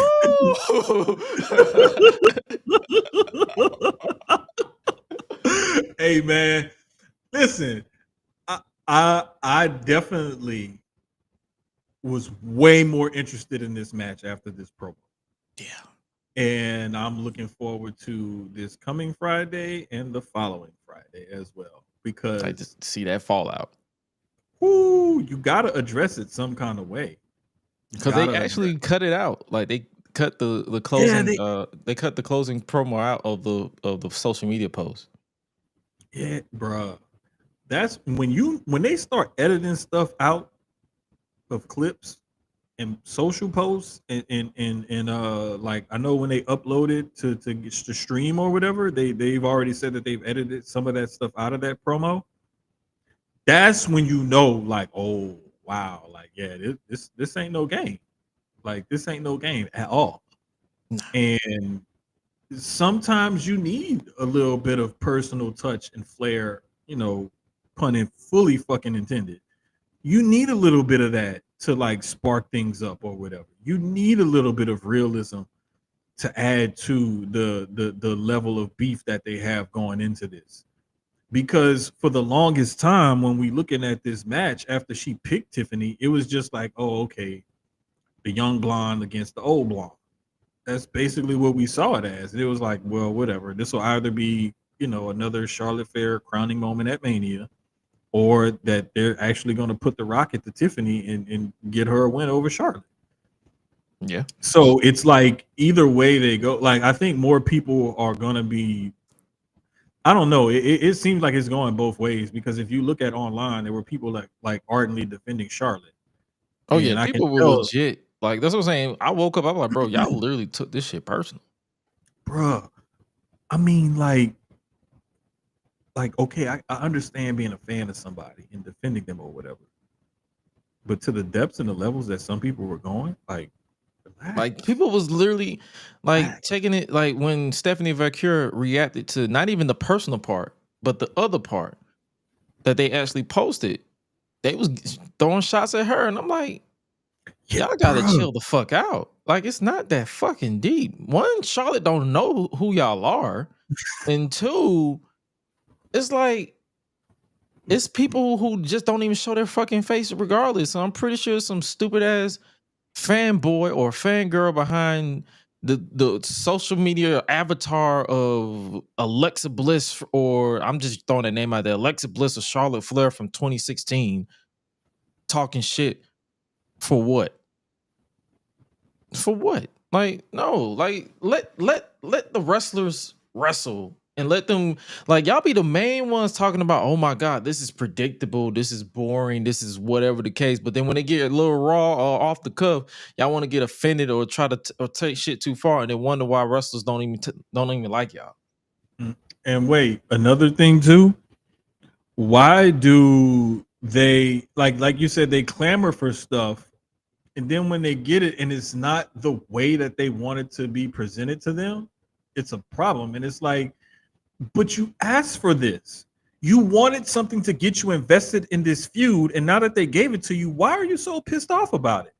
Because it didn't happen. And this speaks to a larger issue with, especially in the IWC, they clamor for something and they want something to be a certain way, and when it doesn't look the way that they predict that it should look, now they're pissed off and now they don't know what they're doing, and they're fumbling this or they're fumbling that. And it's like, man, shut the hell up and just enjoy the damn ride. Like, Or as one of the homies on Twitter said, just don't fucking watch. Like no one is forcing you to you watch. I thank promise. you, thank you. I Like, promise.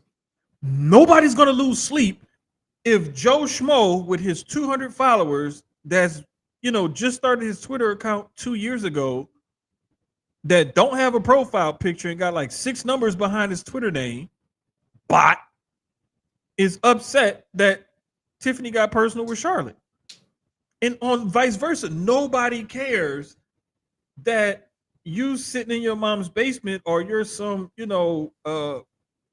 bot from like Europe or something that's pissed off that Charlotte didn't give Tiffany enough time to speak on the last promo. Nobody cares. As long as they deliver, because if they don't deliver, then you're gonna hear me say, well, that shit sucked, and I will move the fuck on. Because you know what I don't do? I don't lose sleep over scripted violence. Hey, bro, it's either going to entertain us one way or the other. Either it's going to be a really great match and we're going to be entertained by the rest of this build, or they're going to go out there and bomb it, and then we're going to be like, yeah, well, make sure that they stay away from each other. They don't work together until they can figure it the fuck out. Yeah, like have them run a couple of matches on the house show, loop, and then see if they can mesh something together, and then revisit it on down the line. Bro, do something, because like I just feel like this is too good of a story. The old lion and the young lion, and especially the old lion coming back after being injured, being out, and having not only just the injury to overcome, but some personal struggles to overcome. Like, I think if Tiffany went over at Mania and beat Charlotte, there's much deeper stories that they can tell with Charlotte moving forward, as opposed to if she took the title off of Tiffany and has another title reign. And Like, I they think, can honestly recast Tiffany back as a heel because she's not supposed to be a baby face. bro, there's so much stuff that they can do, and like us as creatives, like I could think of 3 or 4 different ways, damn near off the top of my head, that they could go with these storylines coming out of Mania, depending on who wins. And there's so much there that they can do, and the women's roster is so rich, not only just on NXT, but I mean, if you look at the main roster, there's a lot there that they can work with on both brands. And since the brand split isn't really like a thing anymore, and it's just merely a suggestion now, there's so much there that they can do. And even if you do decide to do another draft or whatever post Mania, like they typically do, like there is so much there that they can do with this and moving forward, and take advantage of this. Take advantage of this situation. It went off script, it got personal, and you could tell that it was very personal between both ladies. Take advantage of this. Use this. Yeah. And as long at the end of the day they can be professional and have a match Exactly. and call it a day. If they can't wrestle, then that's more so on them, and they shouldn't be in that position that they're in. Point blank, period. Like no favoritism, none of that stuff. If you can't be professional after a personal situation like this, then they shouldn't be in the position that they're in. Not at least not yet until they get to that point. Right. And DJ, real quick, he says this is why I say I'm not a wrestling fan, just a guy who watches wrestling because wrestling fans are weird. No, you are a wrestling fan. We're all wrestling fans. There just so happens to be a bunch of bad apples in every bunch that causes us to not like the whole bunch. And that's the stuff that we have to stay away from. Because I'm a Saints fan, DJ's a Panthers fan. We don't like each other's teams. I'm a Dolphins fan. And Derek is an Eagles fan. Exactly. And I want to say, isn't Hi-Lite a Falcons fan? Nah, he's I believe he's I forgot what team, but none of us have the same team. None of us have the same team, but we're all football fans. But we can all talk about the same fans, and within our own fan bases that drive us nuts. I see DJ do it all the time. I try to stay away from it because I try to be fair and biased. But I see it in Saints Twitter. I see it in different fan base Twitters and different things online, social media, just in general in talking. There's always going to be those bad apples in that bunch, and those are the ones we just have to ignore and stay away from because they're probably inbreds and they don't know what they're talking about 9 times out of 10.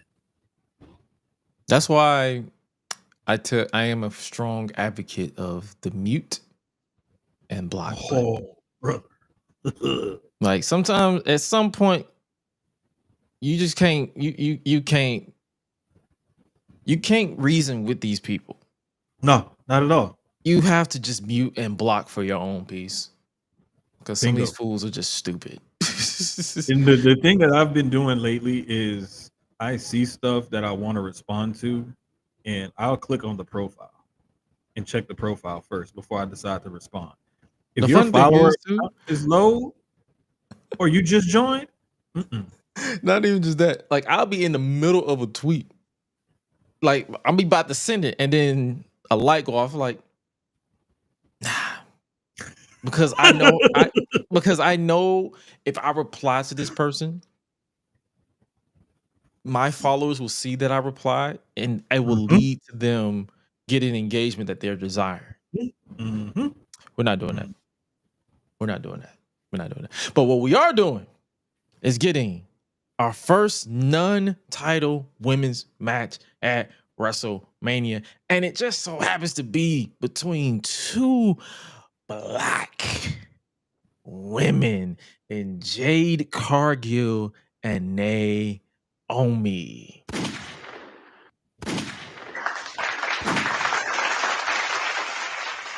We got gunshots and claps because this feud has been worthy of the. Look, you need the West Side gun drop.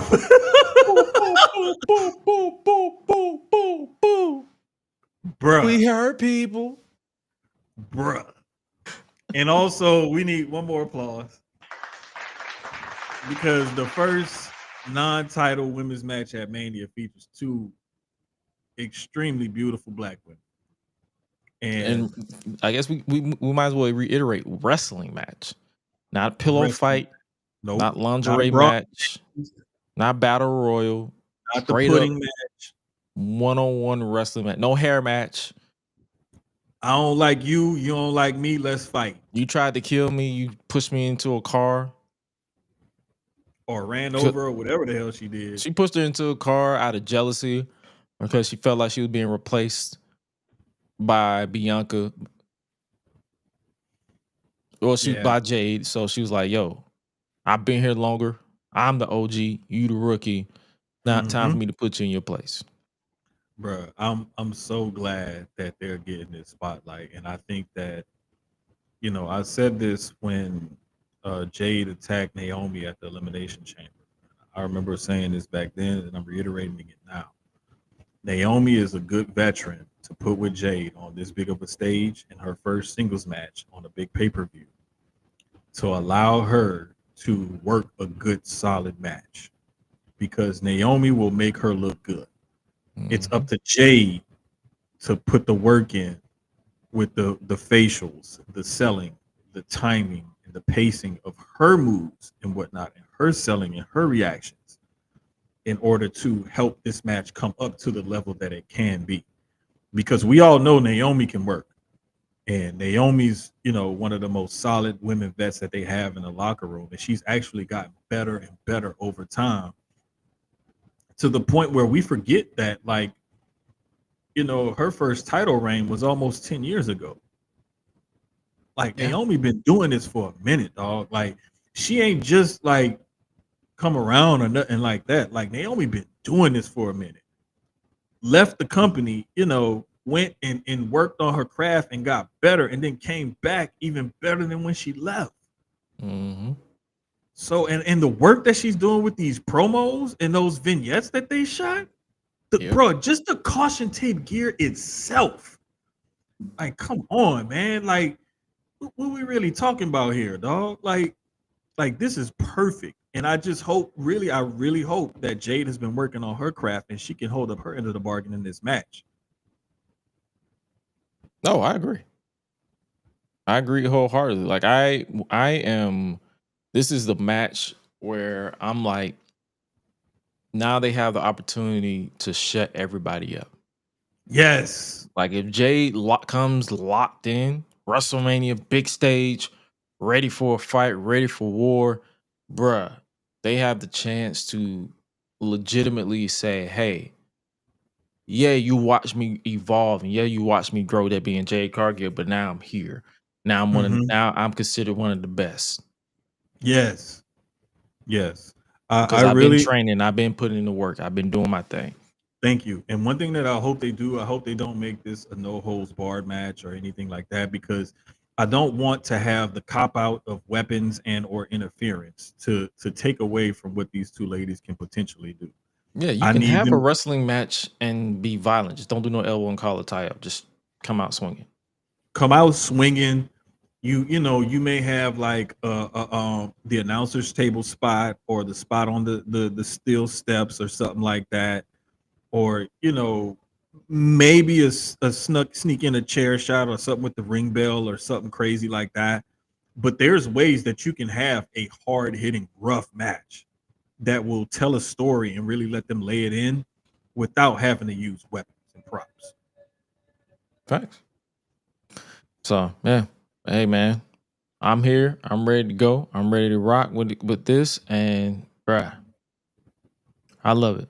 And last bit from SmackDown, the favor from CM Punk. Oh wait, before we move on, Ray Phoenix, he debuted on SmackDown. Yeah. How we feeling about that? I love that it. match though. Him and Nathan Frazier. Like, Nathan Frazier is definitely going to cook on the main roster. Oh, bro, I can't wait. I really can't wait for him to get up there and show what he can actually do, especially on an individual basis. But I'm really loving the fact that they gave him somebody that he can really work with and show off his skill set to everybody. Because now that people can kind of see, and now the next step is like, okay, show him against different other size wrestlers or whatever. Watch him work a match against a big man. Watch him work a match against somebody who's, not really like a huge guy, but like a slightly bigger guy.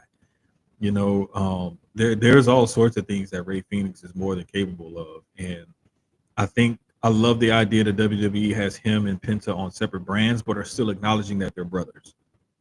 So I do dig that. I just think that they set him up for success with this match. And I think they really set both of them up for success by keeping them separate right now.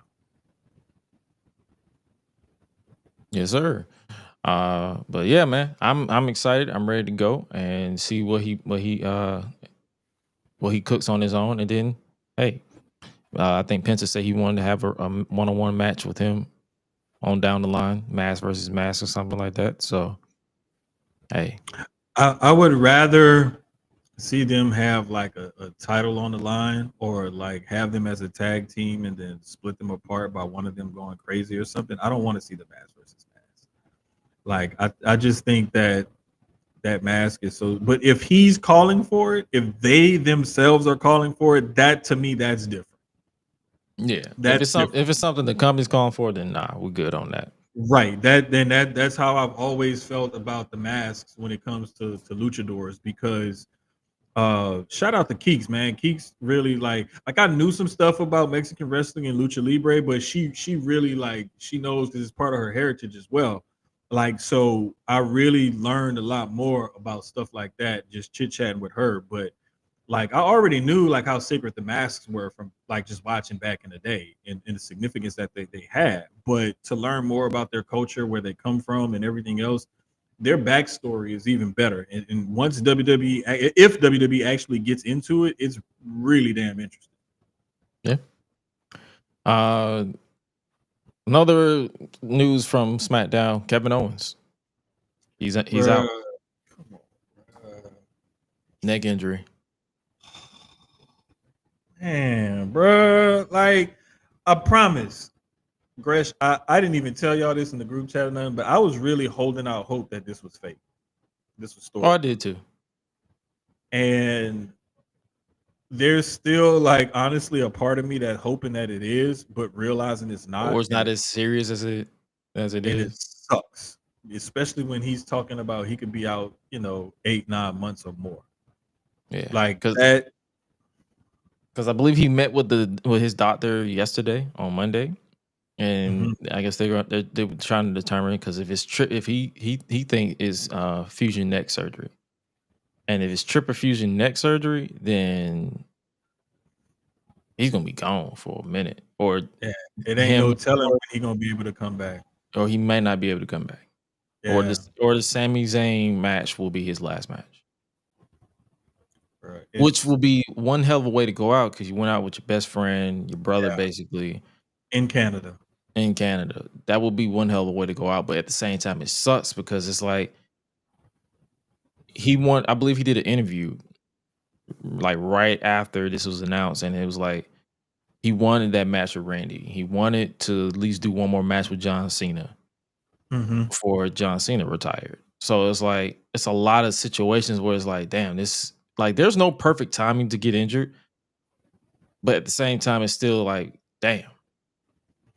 Yeah, this one kind of hurt, bro, because I love Kevin Owens as a wrestler. Like when I first like heard about him on the indies and stuff as Kevin Steen, and some of the stuff that him and El Generico were doing, and just some of the stuff that they were doing over in PWG and whatnot, and ROH, and just the caliber of matches that those guys were putting on, and what they were putting their bodies through, and what they're capable of, and then seeing them get to the WWE and succeed in NXT, and then also succeed and have that same kind of impact on the main roster. Like, he really became one of my favorites. And I Yeah. love the fact that his character was basically like WWE's ombudsman. Like, no, I'm going to keep storyline consistency, and we're going to follow things through. And especially the stuff with Elias and Elijah. Like, that was just gold. And it was like, most people thinking it always just this stupid thing. Like, no, like, he's the one making sure we don't forget. Like, no, you're this, or no, this happened. Like, like just that realness. And you can tell when Triple H really took over creative, because KO was more free to do that type of thing and Mhm. bring up the past and keep stories linear and whatnot. And it really, really sucks when stuff like this happens. Yeah. So all we can do is just wish Kevin uh good health and happiness with wherever life takes him next. One hell of a career up until this point, Mhm. that he can look back on. He said 25 years. Like, there's footage out there you can watch. Kevin Owens, like, you can watch Mhm. and relive that man's career, and it's like, damn, one hell of a career. So Definitely. yeah. Randy Orton might he might are you interested in seeing him face Nick Aldis or anybody, because he You RKO'd know, him again? and wait, people brought up that clip from when Nick Aldis found him a couple years ago, 50 grand. He was like, wait, this is for 100. He was like, yeah, I know, that's for the next time. Yep. So he prepaid his. He prepaid his debt. I love that kind of stuff, bro, because it like it's a little nugget that you had in the past, but that's something that you can always bring to the storyline now and use that to build something later. And it's always when you have little callback moments like that that reminds you. And this is why KO was so good at that kind of stuff, because KO could have those little callback moments.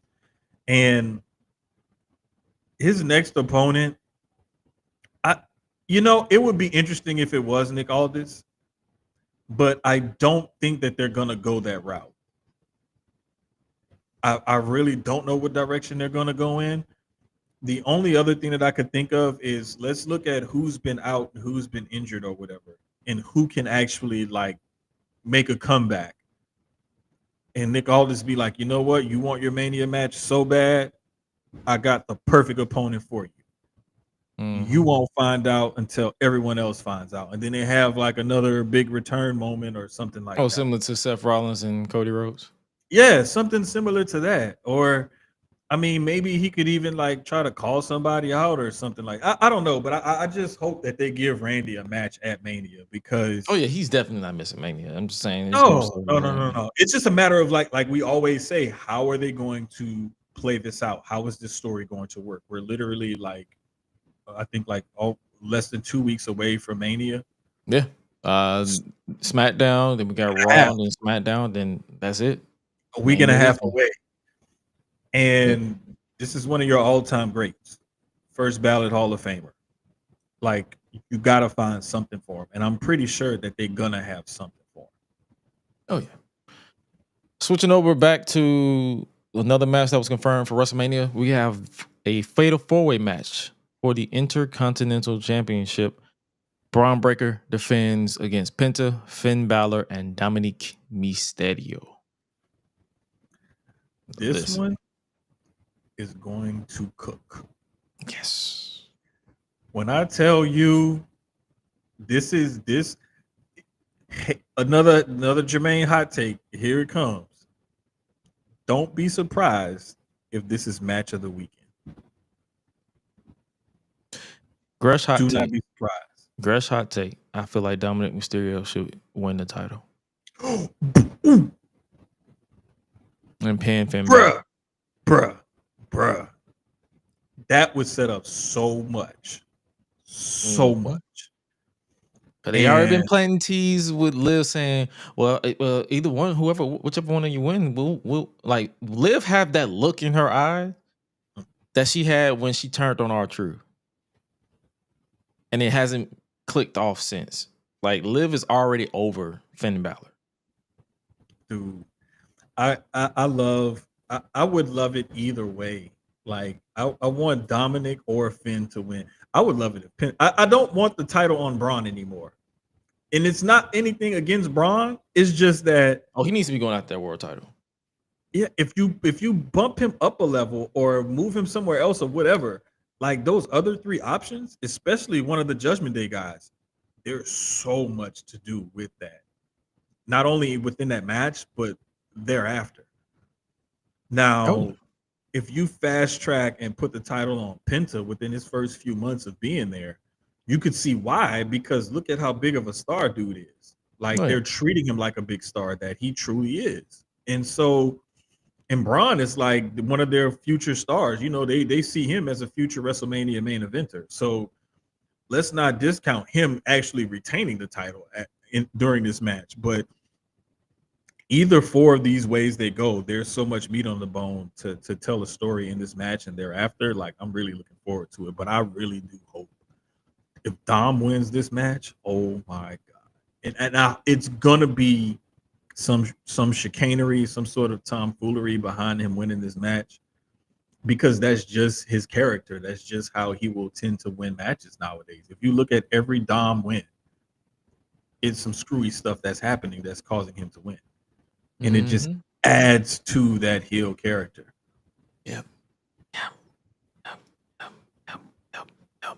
And adding to things, let's go ahead and nip this debate in the bud. Braun Breaker has the greatest spear of all time.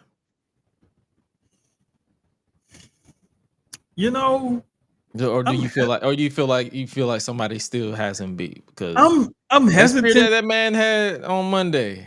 I'm sorry. Here's my thing. I'm gonna be honest with you. I don't like Spears with the front flip. Yeah. I don't like Spears with the front flip. The funny thing is, I don't think that was intentional. He just could not stop himself. His momentum just carried him. Like my thing is because Muth does that goofy. Bobby Lashley does it too. Bobby does it, and I think but the only thing with Bobby, he doesn't flip, he twists. Yeah, Bobby is more or less like that. I'm running and I'm knocking your block off from a side angle type of tackle. That's what kind of his reminds me of, like a safety that's got an angle on a ball carrier or a wide receiver, and he's coming at that wide angle, and he like hits him, and they both spin and flip or whatever, like that kind. But when you do that front flip intentionally on a spear, like you're supposed to drive through the person, like it's supposed to look like you're not supposed to do it. You're not supposed to spear and then hit a back bump.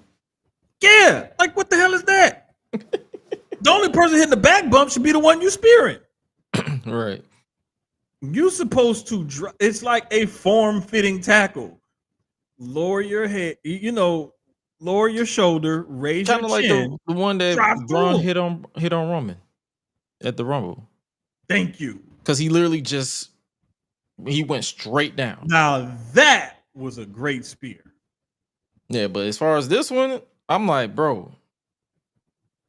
Because that's why when they reposted the different angles, I'm like, bro, do you know how fast you have to be running to flip mid-air?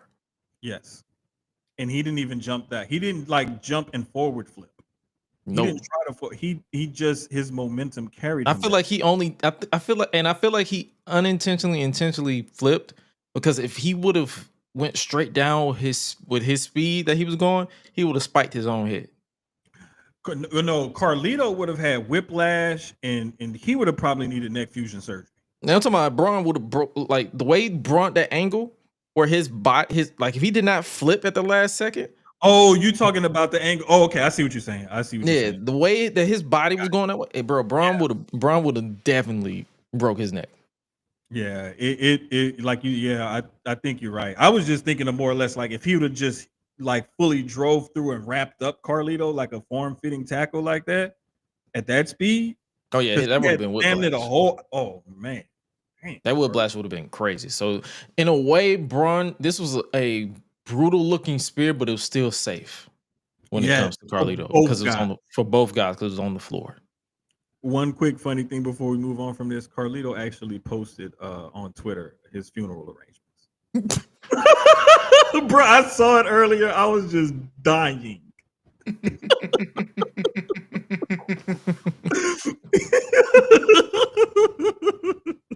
Oh my God. Hey man, Carlito is bruh, like I'm mad that he had to spend all that time away from WWE, but I'm so glad that he's back, because he adds like that extra little sprinkle of something on top of whatever it is that he's a part of. And he's perfect, and he takes the bumps, don't mind taking the pins. You need guys like that on the roster, and he fits his role perfectly. Facts. And speaking of roles and stuff being perfect outside of Bianca herself, the match that we've all known that was going to happen is officially going to happen. It's going to be a triple threat match for the Women's World Championship. Bianca, Rhea, Io. Match that could have been announced 2 weeks ago because it was so obvious. Yeah. I think this was all the way to like shoehorn Io into the match itself. I'm still kind of unclear as to the direction of the outcome of this match, but I definitely think this is another match that's going to cook WrestleMania weekend. And I love the fact that this time Bianca and Rhea were once again arguing back and forth. Rhea mushed Io in the face, and then Io, well, goddamn. Yeah. Why would you put that picture up there? And I'm trying to gather my thoughts. Oh, my bad. Okay. Like, you can leave it there now. I mean, I already stumbled. We live now. Shit, it ain't like we go, maybe you can edit this part out or something. Take two. Take two. So when Rhea and Bianca are arguing, Io mushes Io. Rhea mushes Io in the face. He still got me flustered. Io got mushed in the face. Bianca didn't do it this time. It was just Rhea that did it. So then I'm looking at Io and I'm like, yeah, she about to get him again. And when they went to arguing, I was like, Io not leaving the ring. She about to do that missile drop kick. And she missile drop kicked Rhea into Bianca, grabbed her title, did her little thing, and then pieced out. Like stuff like that leads me to believe Io might walk out of here the winner because Rhea and Bianca are gonna like want to kill each other, and Io gonna take advantage and end up keeping her title. Yeah, I can definitely see that happening. Or either way, I feel like Rhea should take the pin though. She needs to, and like you said last week, why do we constantly have Rhea standing tall? I'm glad they switched it up. Who lost focus. Exactly. She was the one who lost focus and lost her title. The only reason why this is a triple threat match is because of her. You can't blame that on Bianca. Blame that on yourself. The whole Bianca being booed thing, I don't think that they're turning her heel. I think that people are ready for her to turn heel, and that's why she's starting to get booed. So when she got booed here in where Minnesota. was Minnesota? That's right. Oh, wait, it was. Mm-hmm. So that's another reason why Tiffany's acting. Well, no, that was a different one. Anyway, yeah. No, but like I think that's why she's starting to get booed now on stateside. They were getting booed in Europe. Like I said, it may not be a racist thing. It may just be that everybody's ready for Bianca to turn heel because it's been hinted at and teased over the last month or so. And it could just be, people are really clamoring for her to finally turn heel so we get that real heel Bianca like we used to have at NXT. Or an evolved version, because we don't want her to regress. She is still, like I say, she is still their Jane Cena, where she's too good and too perfect of a face and represents too much to the company as a whole to fully turn her heel. So I think we need to get some tweener action, Bianca, but yeah, this match is gonna cook for sure. Another match that's gonna cook that was just announced for our NXT listeners. It's a fatal 4-way match for the women's championship. Julia, Stephanie Valkyrie, Jordan Grace, Jada Parker. Brother, man. Yeah. So, I guess we could say the last two bits that we could talk about before we get up out of here. CM Punk's favor was that Paul Heyman will be in his corner. And I wasn't really a fan of it. The way that they made us wait that for favor. I understand the favor. I just wasn't a fan of them making us wait for it. I was like, oh, that's it? It's interesting.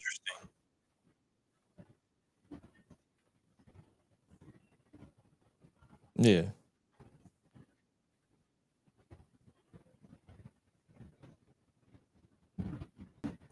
It is interesting. Like it just threw me off. You still there? You good? I think we're having a little technical difficulties right here. 1 second. But yeah, the triple threat is the favor is CM Punk is going to you're still here. You're still here, by the way. Jermaine, you're still here. Bro, I was like, you sounded like a Decepticon. Oh, my bad. Yeah. You sounded like a Decepticon for a second. Oh, my bad. It's probably something. Yeah. So yeah, I was. Who knows? Probably internet. I was a little. It's probably telling us. It's also probably telling us to wrap it up too. So we're finna. Hold up. You still here? Okay, here we go. I think we're back. Okay, cool. It was the restream was being weird, but no, like you sounded like a Decepticon, but basically just addressing the fact that Punk's favor is Heyman in his corner. The way that Roman took that news, and the way that Seth was in the corner maniacally laughing, and then Roman like looking at Heyman like what the hell, and then Punk attacking him. Roman sold the hell out of that GTS. Oh yeah, Peter He did. Griffin. Yo, look, you again stop thinking what I'm thinking. But bruh, like another aspect of his game that people do not give him credit for is the way he sells for his opponents, and the fact that he is who he is to this company and to this business and what have you, and the type of megastar that he's becoming. And I mean megastar in the terms of, outside of the ring as well. Like for him to sell the way he does for his opponents, it's unbelievable. But this whole segment like really showed us that, hey, there's a lot to this match. Like people were just thinking, oh, they're just three big stars that they're just going to put in a big match at Mania. Like, no, like there's some layers to this. And what also contributed to these layers was last night on Raw, on Monday Night Raw, was the fact that Heyman came out and said, I'm still loyal to my tribal chief, and I'm also loyal to my best friend, CM Punk, and, blah, blah, blah, blah. And Seth Rollins interrupted him. And Seth Rollins is basically trying to play instigator now. Mm-hmm. And he threatened Heyman and made CM Punk run out there. And then he got the best of Punk and stomped Punk. He fake stomped Heyman and was like, now you owe me a favor. So now we got favors going all the way around. They're just whoring Heyman out as a favor whore right now. He owed everybody a favor. And now people are speculating online, well, what if Seth Rollins becomes a Paul Heyman guy? Does that interest you? At first, I was not. Because Seth doesn't need Heyman. Punk doesn't need him either. Only reason why Roman needed him initially was to establish him as a heel. Because once you saw Roman sit next to Heyman, everybody knows, oh, that's Heyman. Heyman's a heel. So if he's aligning with Heyman, he's got to be a bad guy now. Okay, got it. Rollins doesn't really need Heyman. But that dynamic does kind of pique my interest. It could be a similar situation with because like you said, Punk didn't need Heyman. And they made it work in 2012 and 2013. The voice of the voice of the voiceless. Mm-hmm. The voice of the revolutionary. Exactly. Who still has a voice. I am the voice of the revolutionary. I am the voice of the visionary. I am the voice of the architect. I am the voice of Seth freaking Rollins. I can hear it now. So I can hear it now. That's what I'm saying.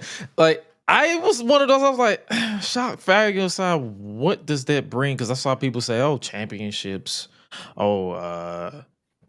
Basically give Seth something more serious to do, like bring back 2015 Seth Rollins. That's your first mistake. Don't bring back nothing from the past.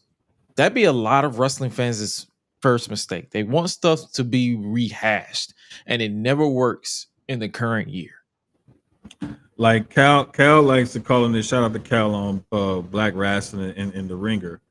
Cal calls them nostalgia freaks. Mm-hmm. And the nostalgia freaks sometimes will ruin the storyline for you because they want everything to look like it did in the past, and that's not what we need. Like there's some things you can call back to and make it interesting or refresh them, but that does not always necessarily need to be the case. Because we're using their past to build the future, and we're using the layers upon layers of this favor was from over 10 years ago before Punk left WWE, that he's calling it now, and that Heyman was so entrenched with Roman as his wise man and whatnot. They're building off of that, and they're building off of Seth, hated Punk for leaving and for leaving him there to carry the ball and for hating on the company while he was gone and whatnot. Like you can use the past to build the story and tell the story, but you don't have to replicate it. And that's the thing that I think that people fail to miss in that nuance is you don't need to replicate it, but you do need it in order to build on the story itself. Facts. So that's what I mean when I said, hey, you know what? Now that I think about it, I'm intrigued. Yeah, I really don't. I don't want it to happen, but if it does, I'm not mad at it. I'll put it to you like that. I can see where they were going, and I could see why you would have. Look, screw it, make it a Heyman on the pole match. Heyman on the forklift match because I don't think they have poles anymore. Look, Heyman in the shark cage. Yeah, or like he just put him on a tall pedestal and just give it a random nickname. The Hey, winner gets the tribal council. look, put Heyman on in a quick release thing above the ring, like make it a ladder match. Facts. And last thing, he's what? I don't know. I don't know, man. Just make it interesting. Honestly, at the end of the day, just make it interesting. Entertain us, please. Thank you. Please, just entertain me. And last thing before we get up out of here is, I guess you could say the we're speaking of tribal and the bread and butter of why we here, and pretty much the bread and butter of why the name of the episode is Body for Body, and that is Jey Uso came out and got in Gunther's face, and this ain't the same Jey Uso. Listen, everybody wanted Jey to get serious. Jay's just an entrance. He's just the music. He's just the gesture. He's just this. He can't wrestle. Blah, blah, blah, blah, blah. Every single time he proves y'all wrong. And not only shout out to Jay for that composed and compressed anger that he held back, that he just didn't throw hands, but shout out to Gunther for selling Jay's emotion, because you need two to tango, and it's not necessarily just lockups, holds, and moves and spots. Sometimes during a promo, you need both people in order to sell the emotion of that promo, and this was a master class by both of those gentlemen. So hats off to Jay for coming through with the seriousness. And I knew what time it was. Like, if you couldn't tell what time it was because he wasn't yeeting with the crowd and he came out focused and he wasn't dancing or nothing, he just came out with like a real intense focus. The moment he slapped the mic out of Gunther's hand, shit got real. Snatched it out of his hand, looked down, slowly but surely grabbed the glasses and tossed it. Yeah. And every time he said a word in the crowd, he's like, "You took out my brother." And they were like, he's like, "Chill out." Yeah. And after twice, they got the hint to shut the fuck up with the yeet shit. that is crowd control. That's crowd control. And when you can command a crowd like that, when you got them eating out of the palm of your hand like that, that's why he's in the position that he's in.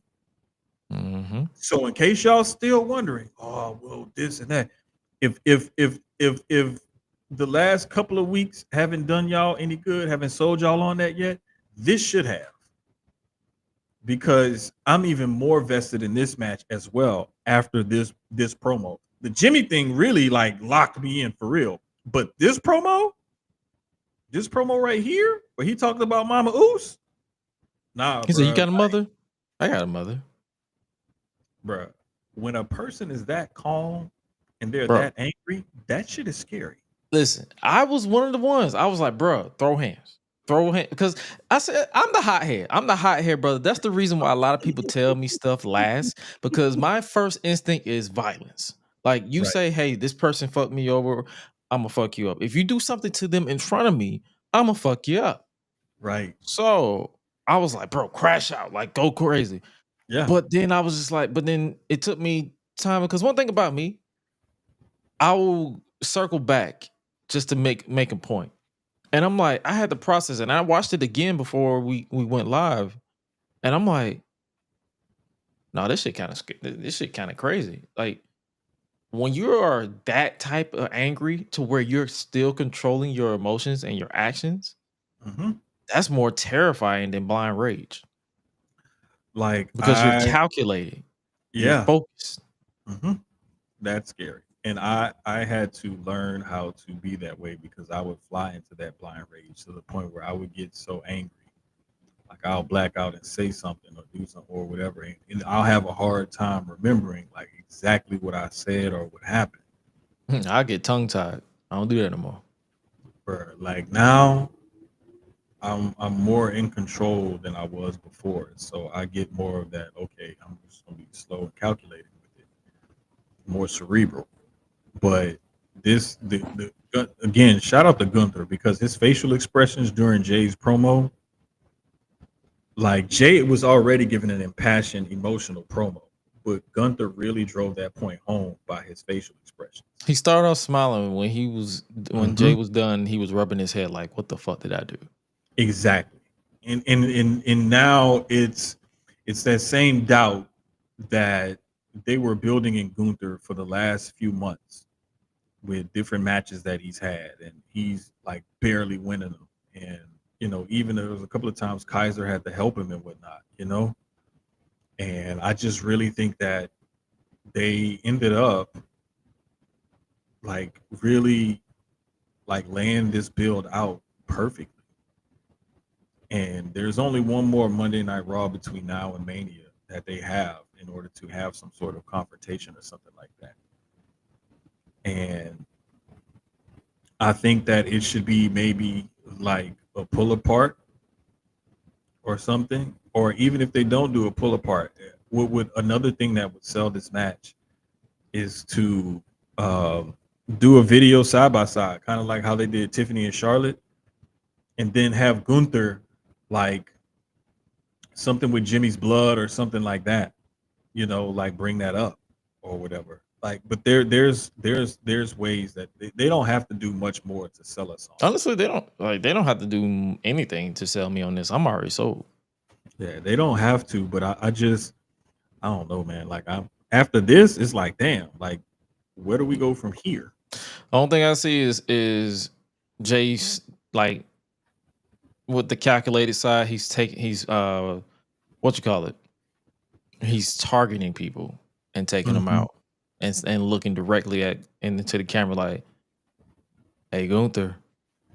Like he's talking calm, like this will be you, and he's just going crazy. Like he's in control. I hate to say it, bring this up again. He practically becomes Roman Reigns 2020 when he was attacking KO and he was talking shit into the mic, into the camera.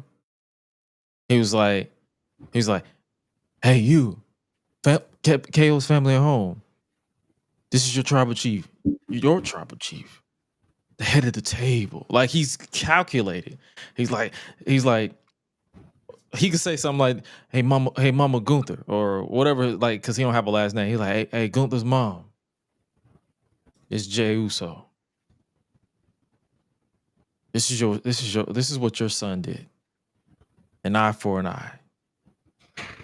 Hey man, look, Some type of shit like that. Not exactly that, but like something where he's just like, cause they need to use that control rage to really sell you. Like he doesn't need to burst out in rage until that bell rings.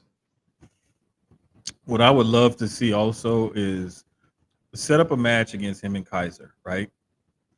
And have him like almost do what to Kaiser what Gunther did to Jimmy, but actually have Gunther come out there, with the title, or have him be ringside or something. And you can have another one of those moments where they have an exchange or whatever. Gunther gets away, but the title's left in the ring, and then Jay's standing there, like holding the title or whatever. And remember that time when he threw it to him? When have another moment like that, but have him like, holding the title and whatnot, and actually presenting it to the people or whatever, something like that. But I don't know, man. All I can say is I'm really looking forward to this match. And as much as people complained about the build to the road to WrestleMania, I think one of the things that set them back was the Rumble was like the first day of February, and that Mania is a couple of weeks into April instead of like that first weekend in April. Yeah, they moved it from the Big 4 weekend. Right. That was their mistake. And you've talked about that, and you've laid that out perfectly several times in the past few weeks when we've talked about the build to Mania. People just have to be patient because sometimes they want to build things. They don't want to give you everything right off the bat. And I know that Jay kind of picked Gunther early on in this process, and it left us like, I think at that point it was like 8 to 10 weeks before Mania or something like that. It was literally right after, like the week after he won. We had like 2 months almost, or 2.5, or well, about 2 months to build this. And I know that seems like a long time, but it's like you have to think about it. Gunther has beaten him several times before. Jay has that doubt in the back of his head. And plus, they hear the noise when people say he's just an entrance, he can't wrestle, this, that, and the third. You have to find a way to get people more vested into this match because, or else it's just another Jay Gunther match. Jay's going to look pretty good. He's going to hit his moves and then he's going to lose. Like, no, you have to have that little tinge of doubt in your mind that Jay could actually win the title. And this would be a huge pop for Jay to win that title. So one thing that I'm really looking forward to is the placement on the card. Oh yeah, it's definitely. I ain't gonna hold you. I wouldn't be surprised if it kicks off. I would say kickoff night 1 or kickoff night 2. Another option, and I know this may sound kind of crazy, having this be the primer right before that night 1 main event. Oh, the co-main event? Yeah. I would love to see this be it could be one of those matches where like you had like the Rock Hogan and then you had Chris Jericho and Triple H. However, I don't think that this night 1 main event is going to like fall flat and people are still going to remember it. But just having a big moment like that right before you have the big main event, that's another option. Oh, yeah. Hey, we got one more week to find out and see how we go. But hey, man, I'm excited to see what they do with the follow up with a lot of these. The Tiffany Charlotte situation, Jay Gunther. Hell, even on AEW side, I'm interested to see what they do with the Young Bucks helping Mox retain. I'm interested to see what's like this Swerve Hangman dynamic, and hopefully Swerve handles business when cameras aren't rolling. And that is our show because we're about to stop this camera. Hopefully you guys enjoyed this edition of the Gresh Unleashed podcast, and you already know what to do on my end. You will see me once again this coming Thursday for another installment of the Public Enemies podcast at 7:20 Eastern Standard Time, same time zone as today, but on Thursday. What they got coming up for you, my brother? Tomorrow night we're gonna do Susio Sports at 8:30. Make sure you tune in. It's at Susio Sports with a Z. You can watch it on my Twitter or you can like and subscribe to our YouTube channel as well. But I think I'm also gonna be making a run-in appearance on Marks with Mikes on Thursday night around 9 my time, around 10 y'all time. Me and JT still got to get together and make sure we solidify that. But I know he reached out, so I should be doing Marks with Mikes on Thursday night. All right. And just give y'all a heads up, next week's episode of the Gresh Unleashed podcast will be tape delayed because it is officially WrestleMania week, which means Jermaine will be out of town and yours truly will be handling business elsewhere. Nevertheless, the show will be tape delayed, aka it will be premiered and not live. It will be dropping on the YouTube and audio on all audio platforms. Around the same time though, 7:20, and it'll basically be a retro review that I will announce on Twitter as well as our official preview and predictions for WrestleMania. Hopefully you guys enjoyed this episode and all the episodes we got cooking for you. But with that being said, you guys stay safe out here in these streets. Please stay safe out here in these streets because it's an interesting time we're living in right now. Crazy. And remember to always eat, sleep, flex, and repeat. We out, y'all. Be breezy. I am hungry.